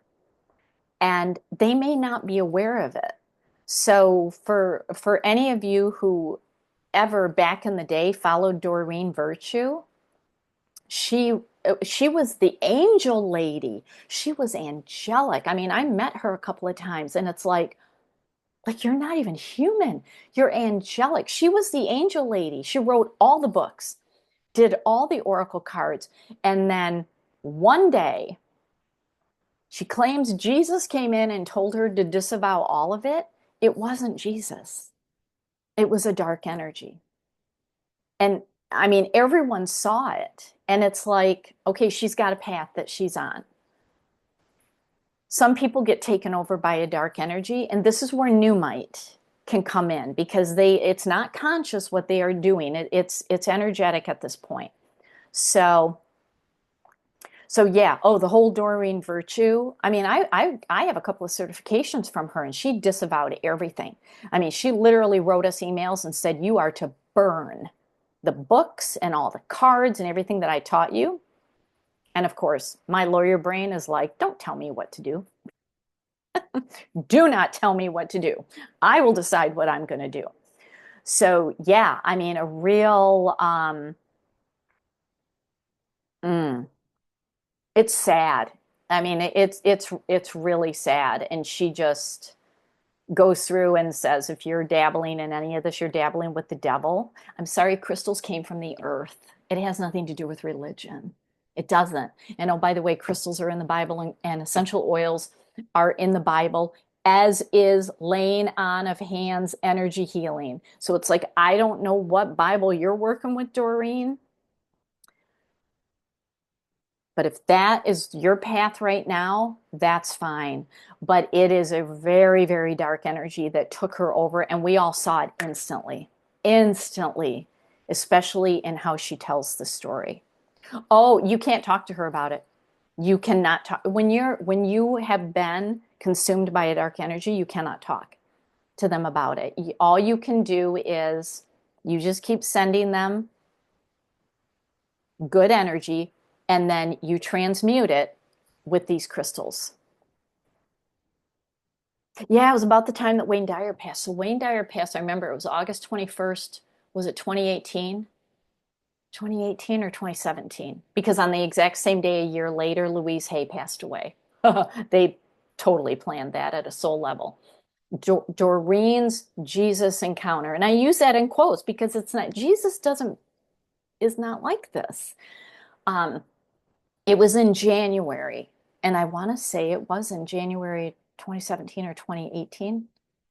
I don't know, but it was in a January, and she was in church, and she said came in, but it was a dark energy, and I know where the dark energy came from. It came from her now. I don't even know if she's still married because I don't follow her, but her husband. I think it's her fourth or fifth husband, because when I saw her in DC at a Hay House conference, she was up on stage, so angelic. Oh my gosh, just pure energy, pure energy. He was sitting at a piano off to the side behind her. He didn't play the piano. The piano had nothing to do with her presentation, but he sat on the stage off to her back, staring at her the whole time. And I even said to my friends that I was with, I'm like, who's the creepy dude behind her? And they're like, oh, that's her fiance. And then they got married.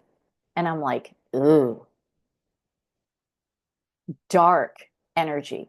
She was all in white and lilac colors flowing. She looked like Stevie Nicks. and and he was all in black, head to toe, glaring at her like he was spell casting on her. It was creepy. Um, and that's when her shift happened, when he came into her life. I mean, she had an animal sanctuary in Hawaii. She rescued hundreds of animals and then abandoned them. Abandoned all of them and all the rescue. Because one of my friends runs a rescue in Hawaii, and she said, my God, we had to go in and save them all. She had every species imaginable, from ducks to chicken to llamas to cats and dogs. She had everything. She abandoned everything and abandoned everything that she had ever built.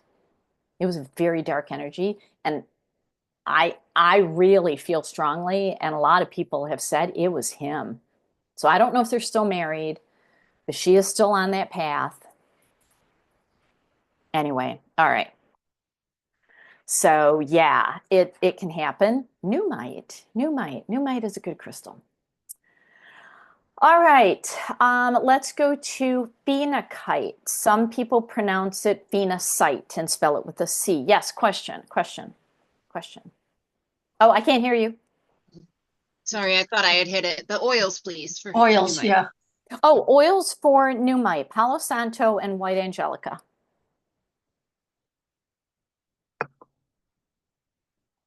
All right, phenakite or phenacite with a C. You'll see it either way. Let me give you the oils before I forget. Idaho blue spruce, Northern Lights black spruce, Rise Above or Three Wise Men. Remember how I said with Danburite, I was going to talk about three fifth dimensional crystals? This is the second. Okay? It is not easy to find.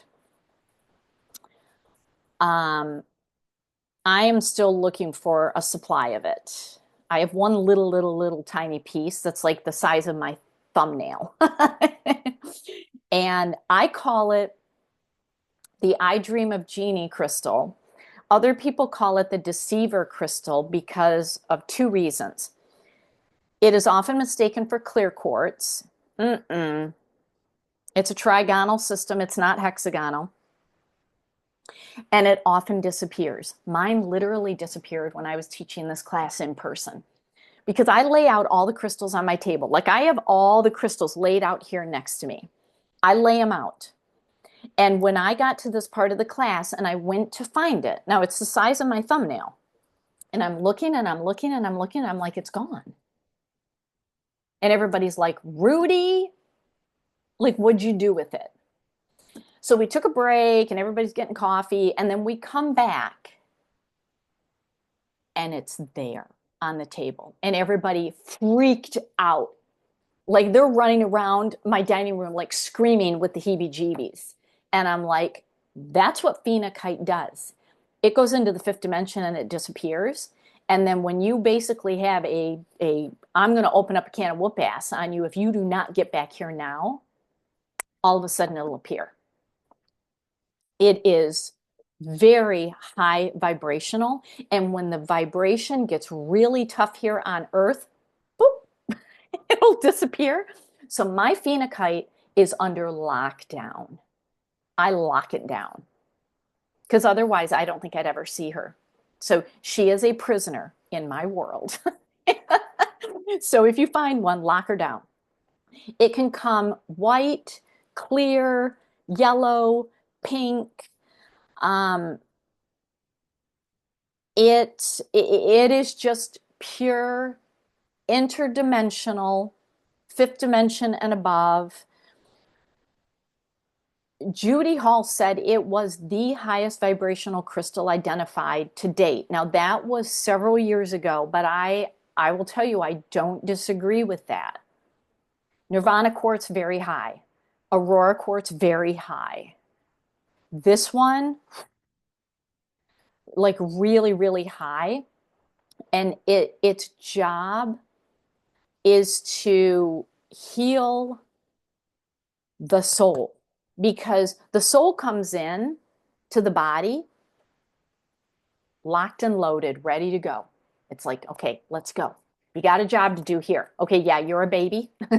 Cry, ask to be fed, but you got a job. You got a job. Grow up, and then things start happening, and soul fragments can detach to protect the primary soul. This is what shamans do. They do soul retrievals. I've been through soul retrievals. They're phenomenal. They're amazing. But a lot of people's soul just starts to fragment off in the third dimensional world. And this starts bringing everything back together. Like, okay, you've got to bring all the fragments back. You're like a puzzle. That's what your soul is. It's like a puzzle. Let's get all the puzzle pieces. Let's get you reconnected. It brings wisdom for everyday living. And so you start living from a higher dimension, and you don't get caught up in the fray of stuff.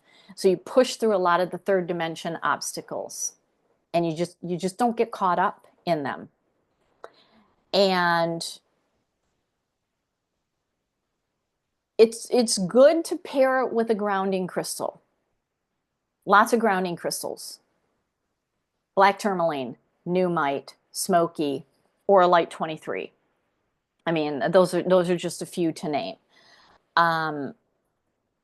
So really, really helps you adjust and feel at home in higher frequencies, because that's where the earth is taking us. So it helps you feel at ease in the process, because a lot of people are coming unglued with the spikes of the Schumann resonance, the solar flares, all of this stuff happening, and their nervous system is fried and dysregulated. This is like you're just going up in an elevator. Up you go. And you're like, okay, what's the big deal? This is okay. I'm good. That's what phenakite helps with. Okay. All right. The third fifth dimensional crystal is Petersite. I could kick myself. I was going to grab some in Tucson last year, and the booth was so crowded. I said, you know what? All these people are giving me the creeps. I'm going to go elsewhere, and I never went back. Okay, so shame on me.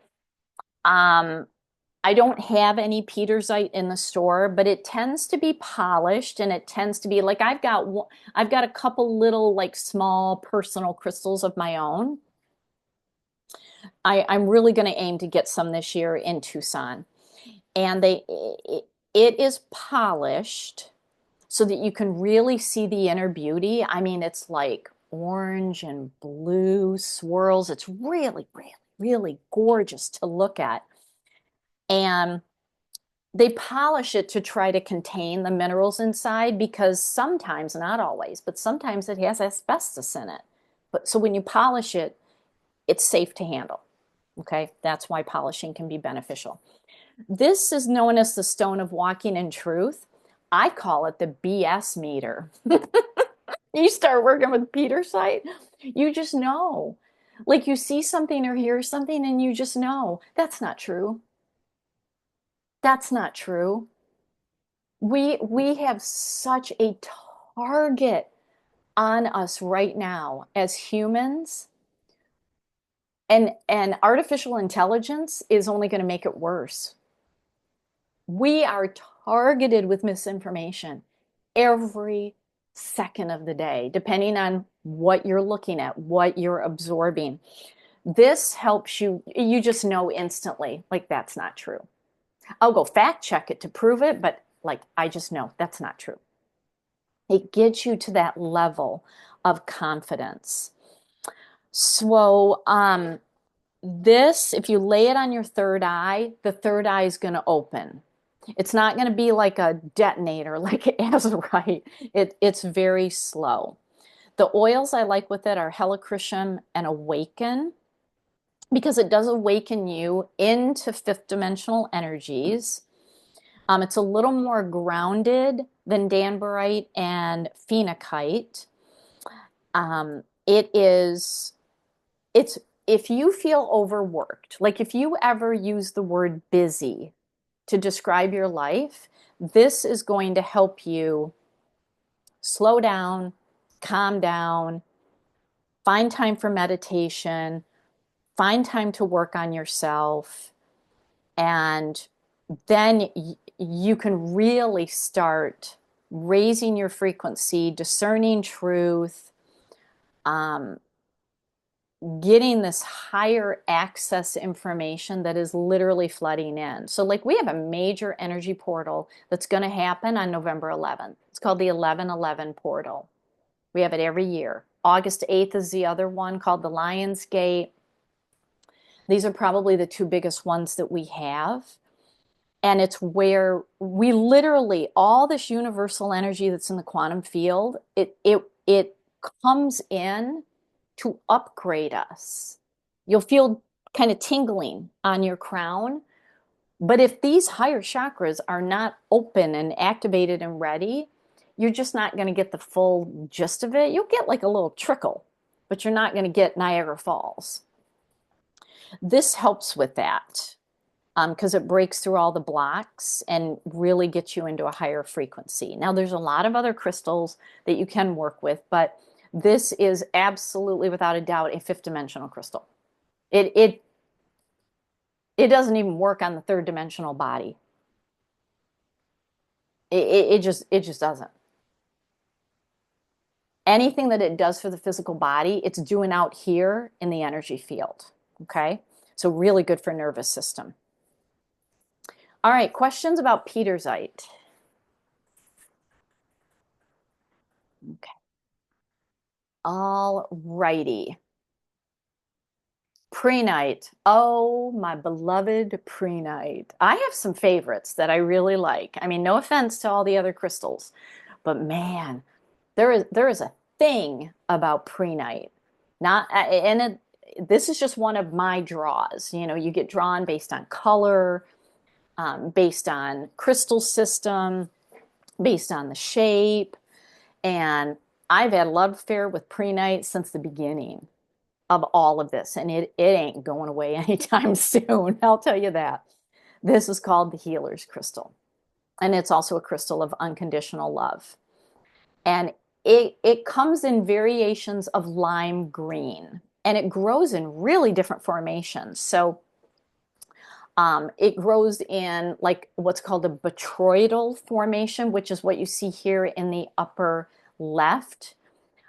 It can grow in like a cluster of different types of different, not points, but like clusters. And then this one that's on the bottom left, I only found it one time, and it looks like green coral, but it was, oh man, it was another mineral that grew first. The prehnite coated it. The inner mineral disappeared and then recoated on the top, and it looks really weird, but it's almost like a coralized prehnite. But prehnite loves to grow with epidote. You can get it straight without anything else in it. I do have some tumbled, I believe, tumbled prehnite without epidote. I'd have to go through my little supply. I know I have prehnite with epidote in tumbled, and then I have some. I think I've got and then I got a couple of clusters, I think. So this deeply healing. I mean, it aligns with Archangel Raphael, who is the healing angel. This not only works very deeply on the heart, but it brings harmony. It basically wants to attune you to nature. Think of nature when it's all lush and green. That's prehnite. It wants to get you into that lush green, harmonic energy. And when you're in that, you feel joy, you feel peace, you feel connected to the earth. You get connected to the universal energy grid. It's fantastic for meditation. This is a healing sanctuary crystal. It's really good for people who have a tendency towards um, hoarding objects, because that is an inner lack that came from childhood. Like something, they lost something in childhood, and then they decide, I got to keep everything because it's comfort. It's comfort. This is really great for hoarders and helps them get out of lack so that they can start decluttering and start organizing. It's good for people with Alzheimer's and dementia because it's very healing, it's very peaceful. The oils I like with it are rose and peace and calming, because that's what it does. It's heart healing, it's very peaceful, it's very calming, good for nightmares. Really, I love this. This crystal does so much. I'm literally scraping the surface of what all these crystals do, and what you resonate with, you can go deeper in the crystal books, or you can go online and start researching. Or, as I always say, the crystals are going to work uniquely with you. And when you start working with them, you're going to have different experiences, but these are kind of like the baseline, what you can experience, and then your energy combined with the crystals are going to give you unique information. So I love Epidote. All right, questions. Okay, let's go on to Himalayan. And I'm going to talk about Himalayan and Tibetan back to back under the broader category of quartz. There is so much quartz out there. I really need to, and I'll probably do this next year. I just need to build a quartz class, just quartz, all the different types, but it's going to be a monster of a class. So Himalayan quartz obviously comes from the Himalayan mountains. When I talk about the Tibetan quartz next, that grows in the Himalayan mountains, but it's on the side of Tibet. Himalayan generally comes from the side of India and sometimes Nepal. So it depends on where they're mining it from. So Himalayan quartz is known as the Eye of God because it is hand mined about 15,000 feet up from ground level. So that's what? How many feet in a mile? 3,600? So we're talking about 4 miles up. I can't even comprehend that. I literally cannot comprehend that at all. So they're going up to hand mine. There's no machines. And this is why these are expensive, relatively speaking, compared to your Arkansas quartz or even your Brazil quartz, because of what it takes to get them. I have a family that I have been buying from since 2013. I know them. I trust them. They have the best quality. And when they go mine now, they come back with different stuff. It's not just clear or pink, which is overwhelmingly what they get. They're now getting golden Himalayan. They're getting green Himalayan. They're getting Himalayan with anatase on it, which looks like black pepper. So because these grow closest to the celestial energies, that's why they're called the Eye of God. It's where the yogis congregate for what they for how they live and what they do. If it's pink, it is often called samadhi. Himalayan quartz, Samadhi, samadhi. The pink is iron. If it's green, it has chloride in it. If it's yellow, it has iron that's been heated to a different color. So the oils I like for the Himalayan are Rise Above, Higher Unity, and Sacred Frank. These have a very strong masculine energy to them. And a lot of people believe that the Atlantis, the very high level Atlantis people, fled to the Himalayan mountains and the Tibetan mountains and embedded the knowledge.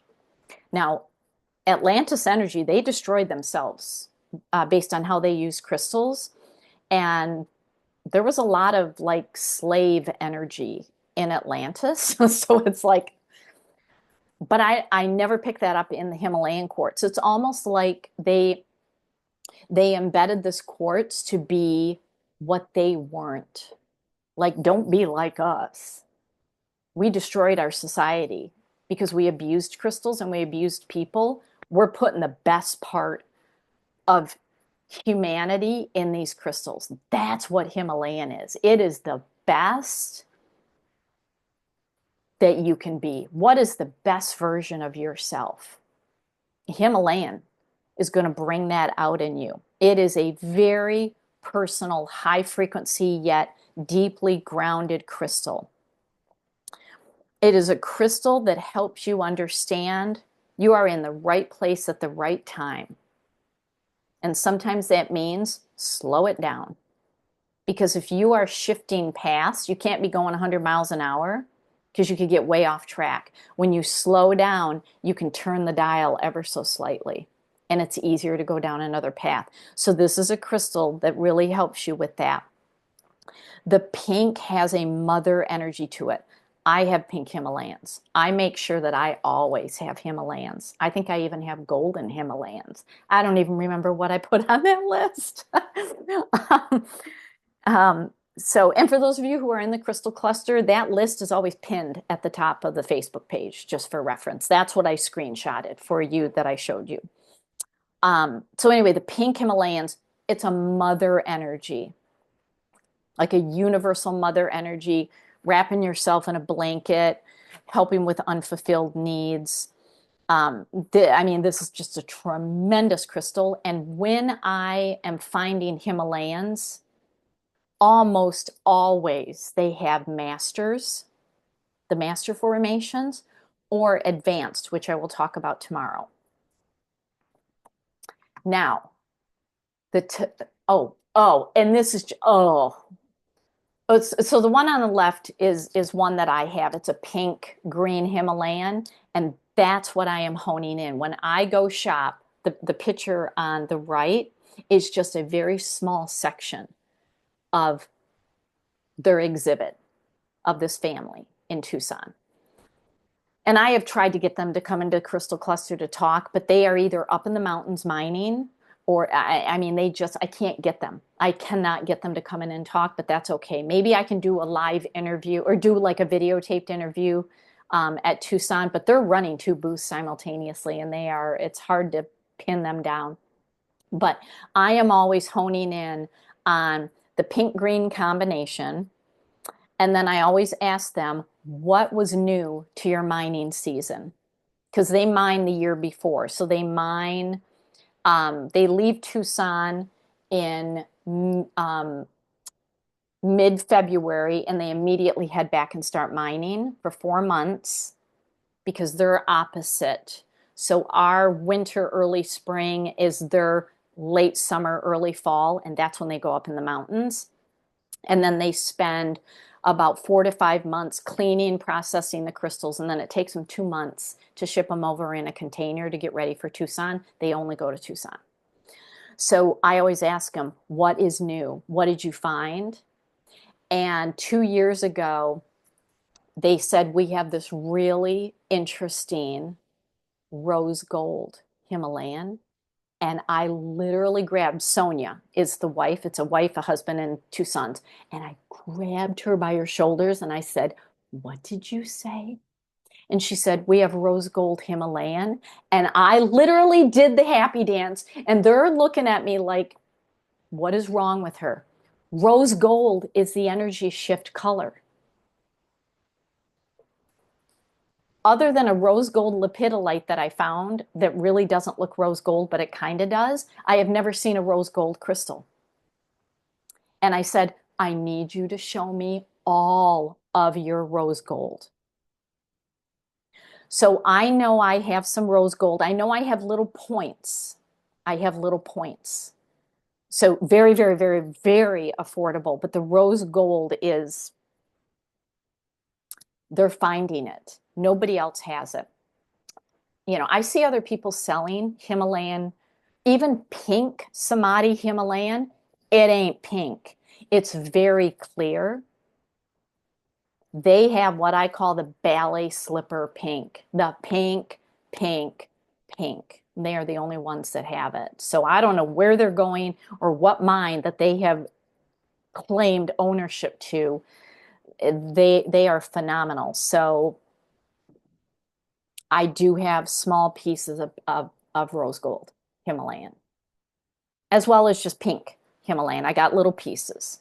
Great for making grids. Okay, all right. I just got very excited. All right, Tibetan. Let me talk about Tibetans. So Tibetans, you can usually find what's called black Tibetans in more of like the high level crystal stores that have like a really big supply, not just a little supply, but like a bigger supply. And that is quartz with carbon. It's got black carbon in it. What I have right now in my store, and it's a dwindling supply because it came from one source, is the very clear Tibetans. And they are actually called old Tibetans because these crystals were mined before the Chinese government took over in 1949. And they were hand mined by the Tibetan monks, and they were prayed over by the Tibetan monks. And then there was a father and son team. The father has since passed away. The son, I still have a connection to. They negotiated with the Chinese government to get these crystals out. I have a supply, and it's dwindling. I may have 50 pieces, but I ended up buying the stock from the son because he said, Allie, you're going to get it out to more people who have high level education. I do not even want to put these out on the table when I go to shows because people don't know what they are. So I bought his stock. Now, one thing that he does, which is really interesting to me, he kept one chunk of old Tibetan. And then he connects all of the other Tibetans that he brings in that are clear, but mined by the Chinese government. He connects them to the original old Tibetan to transform the energy. And he's like, I'm good with that, but what I have is the original old stock. And so I've never really put them up for sale. I don't even know if I put them up for sale in the crystal cluster. And I definitely haven't put them up publicly, but I talk about them in this class. And if you are drawn to one, you let me know. I have price range from like $20 to $400. Okay, I got all different sizes and pieces, but they are old Tibetans. This is a global peacekeeper. Clear is very high ascension, and that's what I have. I have the clear. When it has black, it's to transmute negative energy, including disease. Disease is a negative frequency. So the black Tibetan absolutely has a purpose. Yeah, and the black Tibetan is, I mean, it's really fascinating. Same oils as Himalayan, rise above, higher unity, sacred frank. But these, like the Himalayans, have master traits. They have advanced traits. Like tomorrow, I'm going to talk about bridges and barnacles. I'm going to talk about etchings. And they have these that I don't see coming out of Arkansas at all. I just don't. Tibet is the highest vibration and the tallest location on the planet. It is the home of what's called the Om vibration. Om. You can find the Om vibration. Go onto YouTube. You can find it and you can listen to it. That is the frequency, and that is where these crystals originate. Remember that Tibet is the site of the crown chakra of the earth. It allows complete unity between Earth's evolution and our evolution. We are going through an evolution. Remember I said November 19th? We are at the gate of the next awakening. I'm going to be, other people are clutching their pearls. I'm going to be clutching a Tibetan.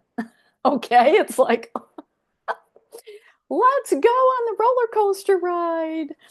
So, similar to yet different than Himalayans. Okay? I don't think you can have too many Tibetans or Himalayans. But one of each is good. All right, questions. So Kathy, yeah, I haven't offered the Tibetans for sale. At least I don't think I have. Maybe I did very early on because the Crystal Cluster's been around for a while. I don't think you have in a very long time. Oh, for sure, for sure. And I was kind of kidding, okay? You're holding out on us. Oh, I am holding out. I am for sure. But I always list it at the top that says what's in the store. It's always in there. So it's like if somebody is like, what the heck is a Tibetan? And they go back through their workbook and they're like, holy crap, I have to have that. Then I tell them what I have. So it's always there. I just know I have a limited supply. I have a limited supply. Okay. I'm having horrible internet today. That's why my video's off. You said before you always list it, what did you say? Oh, it's always listed in the crystal cluster as part of the inventory. And when somebody, if they already don't have one, when somebody is ready to have one, they're going to find themselves going to that inventory list and they're going to look at it and say, Tibetan quartz? And then they're going to go through their advanced book and say, oh my gosh, I'm ready for that. And then they contact me and say, what Tibetan quartz do you have? And I say, this is my price range. What's your price range? And then I'll photograph that and send it to you. That's how I've been handling the Tibetans because I think at this point I have less than 50 pieces. I used to have 200. I have less than 50. And when it's gone, it's gone. Unless we do what this guy is doing by connecting his new Tibetans to the old Tibetan. But I can tell you these were the old mind versions. So there you go. And I have another question. Oh yeah, go ahead. You mentioned colors, green, yellow, and then you mentioned golden. So you mentioned pink, green, and yellow. And then a little while later, you said golden. Is yellow golden or is that different? Rose gold. Oh, okay. Rose gold. Yeah. So there's pink. Right. And then there's gold. And then there's rose gold, which is different. And gold is different than yellow. I mean, it's yellow. It's not canary yellow, but it's iron. Okay. It's iron. You're also calling that gold. Yes. Correct? Yeah, it's not called yellow Himalayan. Nobody calls it yellow. It's golden Himalayan. Yep. So, yeah, the problem is if I put the Tibetans up in the crystal cluster, you all know I like to call you my crystal vultures, they'd be gone like that. Absolutely would be gone. So it's not that I've hidden them, it's in the inventory. It's when people are ready, they will get one. And I do limit who can get them. It's one. I have to limit because these have to be spread out over the masses, absolutely spread out. So if and when you are ready, you let me know your price range and I'll send you a picture of it. And I hate to do that, but there is a limited supply. And rather than having 10 crystals with one person, I'd rather have 10 people each have one because that exponentially spreads the energy. And that's what the Tibetans are here to do, is to raise the frequency of the planet. So I got to spread them out. Well, you have limited us to one in the past of other crystals. So I totally understand that. Yeah. Like I said, I felt guilty when I got several free nights. Yeah. And you notice on most of the crystals, on almost everything, I've lifted that limitation. Because I come back from Tucson and I'm like, "Ugh, I only have 20 pieces." And it's like, you know what? If somebody needs more than one, I'm not going to limit. So right now, the only limitation that I have in place is the Tibetans. And then maybe the Brandbergs, because the Brandbergs really want to be one per person, but I haven't even really done that. But the Tibetans, absolutely one per person. Ellie, if someone says to you, okay, I feel like I'm ready for a Tibetan, would you be able to tell if they really are ready? And would you say, you know what, I don't think you are ready yet to them? No, because that's not my place Okay. at all. That if the thought crosses your mind, that is your higher self saying, hello, hello. Yeah, the thoughts crossing my mind on all of these. I'm like, oh, I need those. I need those. So, And that's where you got a pendulum test. Do I need this now? Do I, I need do I need this within 6 months? Do I need this within 12 months? And you can start staggering. I think my pendulum's broken because I've been doing that on all of them. All of them were saying yes. So then I finally and I said, show me no on the pendulum, and it did the same direction as yes. So I don't know. Okay. Yeah, and you can do a body test Oh, that's true. also. You can do a body test. Um, oh, I totally lost what else I was going to say. I don't remember. So, all right. How are we doing on time? Okay, all right. Let's see how many more we can get through. Let's talk about rhodochrosite. Oh, we may get through all of these and I'll save shungite for tomorrow. Oh, we could do that. We could do that, possibly. All right, let's talk about rhodochrosite. All right, I don't have any rhodochrosite in the store right now, but I can get more. Um, this is there's it's so funny. I see a lot of it, but yet it's rare. So it's kind of expensive. Not outrageous, but kind of expensive. And it is gorgeous how it grows. Oh gosh. Like the chunky cubic version, it just like I want to snack on it. I like it is so good. This is a compassion stone. This is if you are a light worker crystal child, you must have this because this is the crystal. You remember when I was talking about the star seeds and the light workers that the crystal children are in the basement during a tornado distracting the kids with like finger puppets and we're going to play like Monopoly, whereas the indigos are outside hunkering down the furniture and saying, you are not coming near the house. This is your finger puppet crystal. That's what this is. This is a compassion crystal. It's often mistaken for rhodonite. Remember during the fake part of the class, rhodonite has pink and black in it. There's no black in this. This is salmon pink with some cream, some white. It's in bands and waves and circles.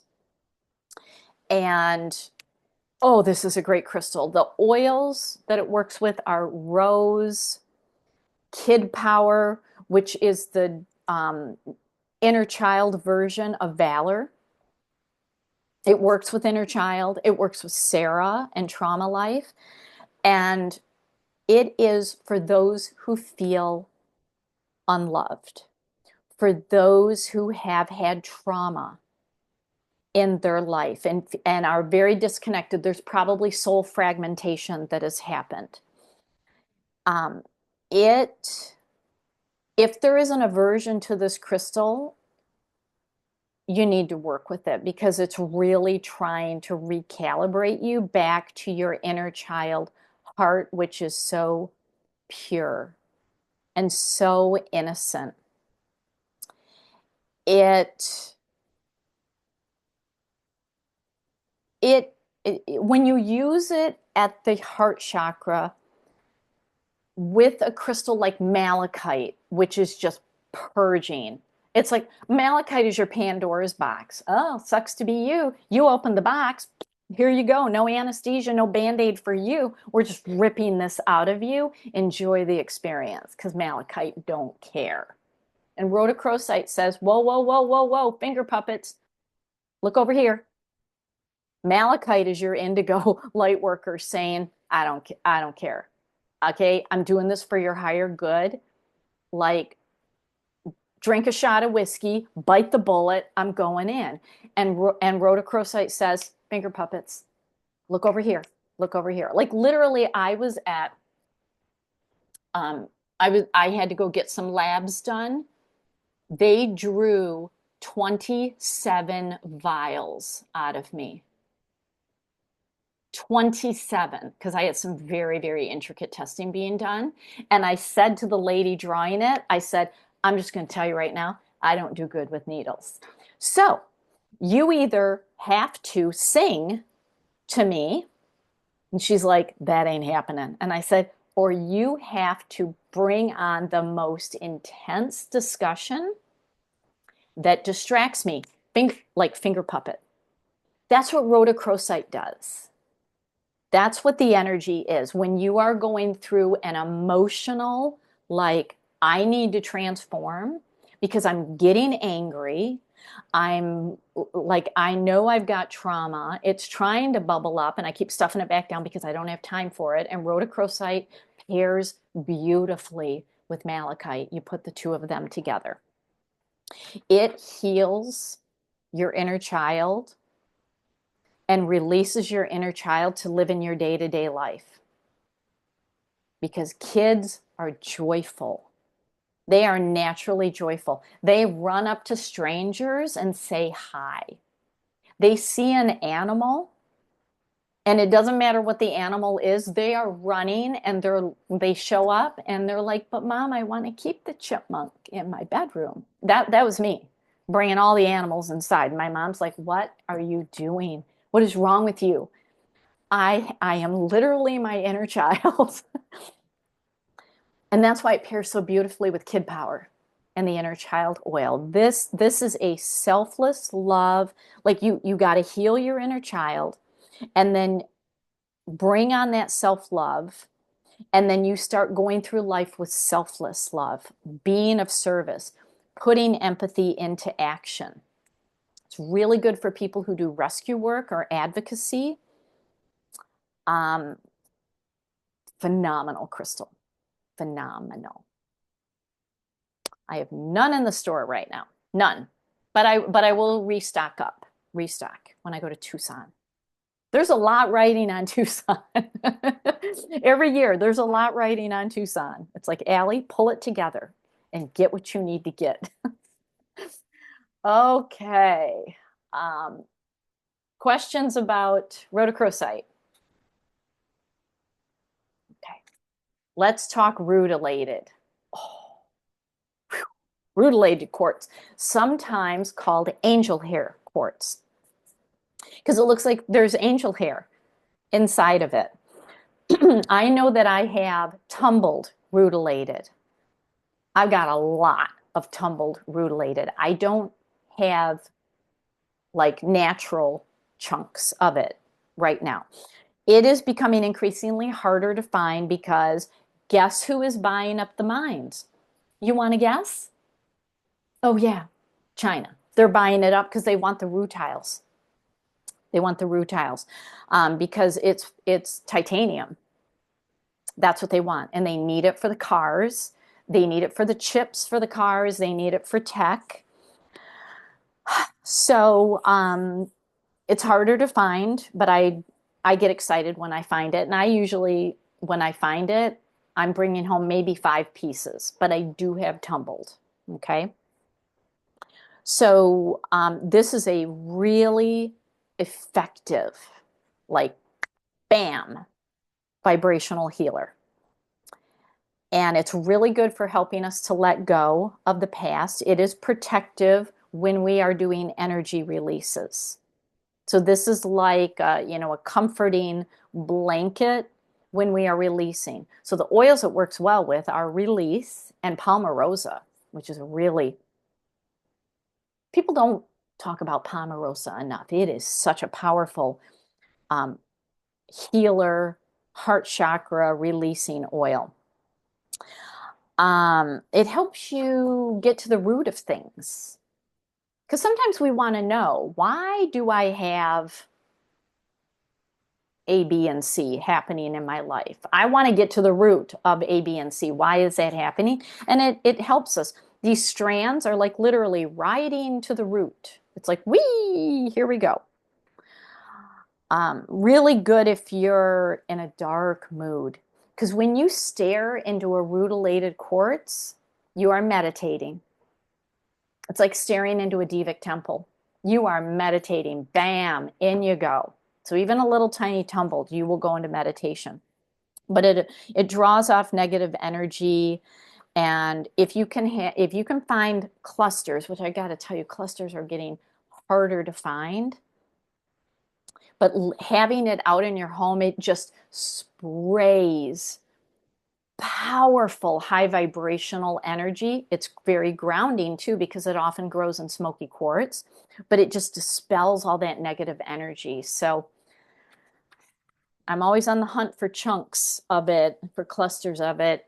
So just put it out to the universe that I'm going to be able to find more of this in Tucson, because it's getting slim to none at this point. Questions about rutilated? Rutilated in grids is amazing. And I do have tumbled, okay?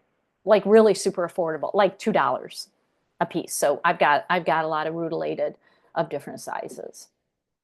So we are not without it. Okay. Oh, and if you find rutilated with silver rutiles in it, that is really rare. If you find clear with rutilated, that's rare. And if it has silver, it's rare. So this is a chunk that I have on my fireplace mantle. And Lara, I got that from Gary at Mahalo Minerals.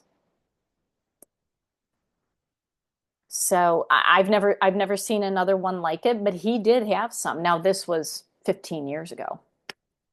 No, not that long, maybe 12 years ago. So it is possible. It is possible to find it, but if you find that, just do a little happy dance and grab it. All right, let's go to selenite. So I don't know if you've ever seen this image on the internet of how selenite grows, but it grows in huge rods, and it is quite deep in the earth. So nobody is going to go on an excursion there, because the people who go down have to wear thermal suits because it is very, very hot. So there are several different types of selenite. Selenite is gypsum. Okay, gypsum, Mohs hardness 2. You stick it in water, it's going to disappear into a slushy mess. So selenite is known as the crystal of Christ consciousness. And when they use the word Christ, it doesn't mean Jesus Christ. It is a like source, like super high, like frequency that a human can reach. That's what it means. Now, selenite is named after the moon goddess Selene. And there was a king in Greece. I don't know how long ago this was, but it was King Minos of Minoa in Greece, who built his palace with walls of selenite so that when the moon would shine through the walls or through the windows, the walls would glow. I would like a room with selenite walls. Thank you very much. Instead, I just grid my healing room that has my crystal store. I grid the four corners with selenite. And you walk into that room and it's like super high vibrational. There is nothing grounding about selenite. Selenite is very powerful for clearing your energy field. This is why you want to sweep it through your energy field. You can lay it on the body all you want, but when you sleep it through the energy field, you're going to feel tingly, really tingly. Cypress and awaken oils. I love with selenite. Cypress and awaken. So this, even the colored versions of selenite are pure white light, the white flame, white ray energy. And what it does is it anchors your light body because you got this energy field that's out here floating around. You also have what's called your light body, your soul, still in source, and it anchors you into this dimension at a higher frequency. So you're anchored in high frequency because you're here on earth. You can't be high frequency all the time, but it anchors it here. It's fantastic for spiritual lessons. I mean, you got the whole write up here. But let me talk about the different formations. Satin spar is what you will see in all the crystal stores. Absolutely fantastic. It is overwhelmingly just labeled selenite. It is a version of selenite. It is the satin spar species of selenite. Selenite is clear. Okay, I do have some clear. I have some clear left in my store. Clear, clear, clear. Like you can literally see through it. It's like super fantastic and it's flat. It grows tabular. So it can be used as a plate. You can charge your water by sitting your water on it. You can put your jewelry on it. You can put your crystals on it. You can put whatever you want on it. I think I may even have some bigger plates. Golden selenite is iron infused all the way through it. I'm just giving away the farm today because I'm so high on crystals. I just literally can't keep anything to myself. So unless it is sold out in the crystal cluster on Sunday, publicly the following Sunday, I'm going to have golden phantom selenite. So it's not golden through, but it's phantom formation. First time I've ever had it. First time I've ever seen it. A while ago, not too long ago, I had pink selenite. Now, I literally came back from Tucson with 7 pieces and they sold out like a hot second. And very, very hard to find, but this was my mission in Tucson this year. And I found it and it wasn't even labeled properly. It was just labeled selenite. And I had to sell my soul to pick this out of pre-priced packaging. And we basically did it behind the owner's back. Because one of the workers, she said, okay, let's just do it quick and we won't tell them. and I was able to pluck out like 7 or 8 pieces. Send me good vibes that I can find more in Tucson this year because the pink selenite is unbelievable. And the color of the selenite tells you exactly what it does. Yellow is working on the solar plexus. So all your wisdom, all your empowerment, all the self-sabotage. The pink is working on the heart. Clear, super high vibrational. So selenite, yay! It is a phenomenal crystal. Okay, oh my gosh, it says 1:31 on my clock and I do not keep you after. So this is a good point to break because we have 2 crystals left. We have shungite and stellar beam. And we will pick those up tomorrow. So have your shungite water ready tomorrow. Allie, what did you say golden selenite is made of? Iron. So Iron. it's iron infused selenite. Thank you. Yeah. So wow, this day went super fast. I'm high. I'm higher than a kite right now. All right. Any questions before we break for the day and come back tomorrow?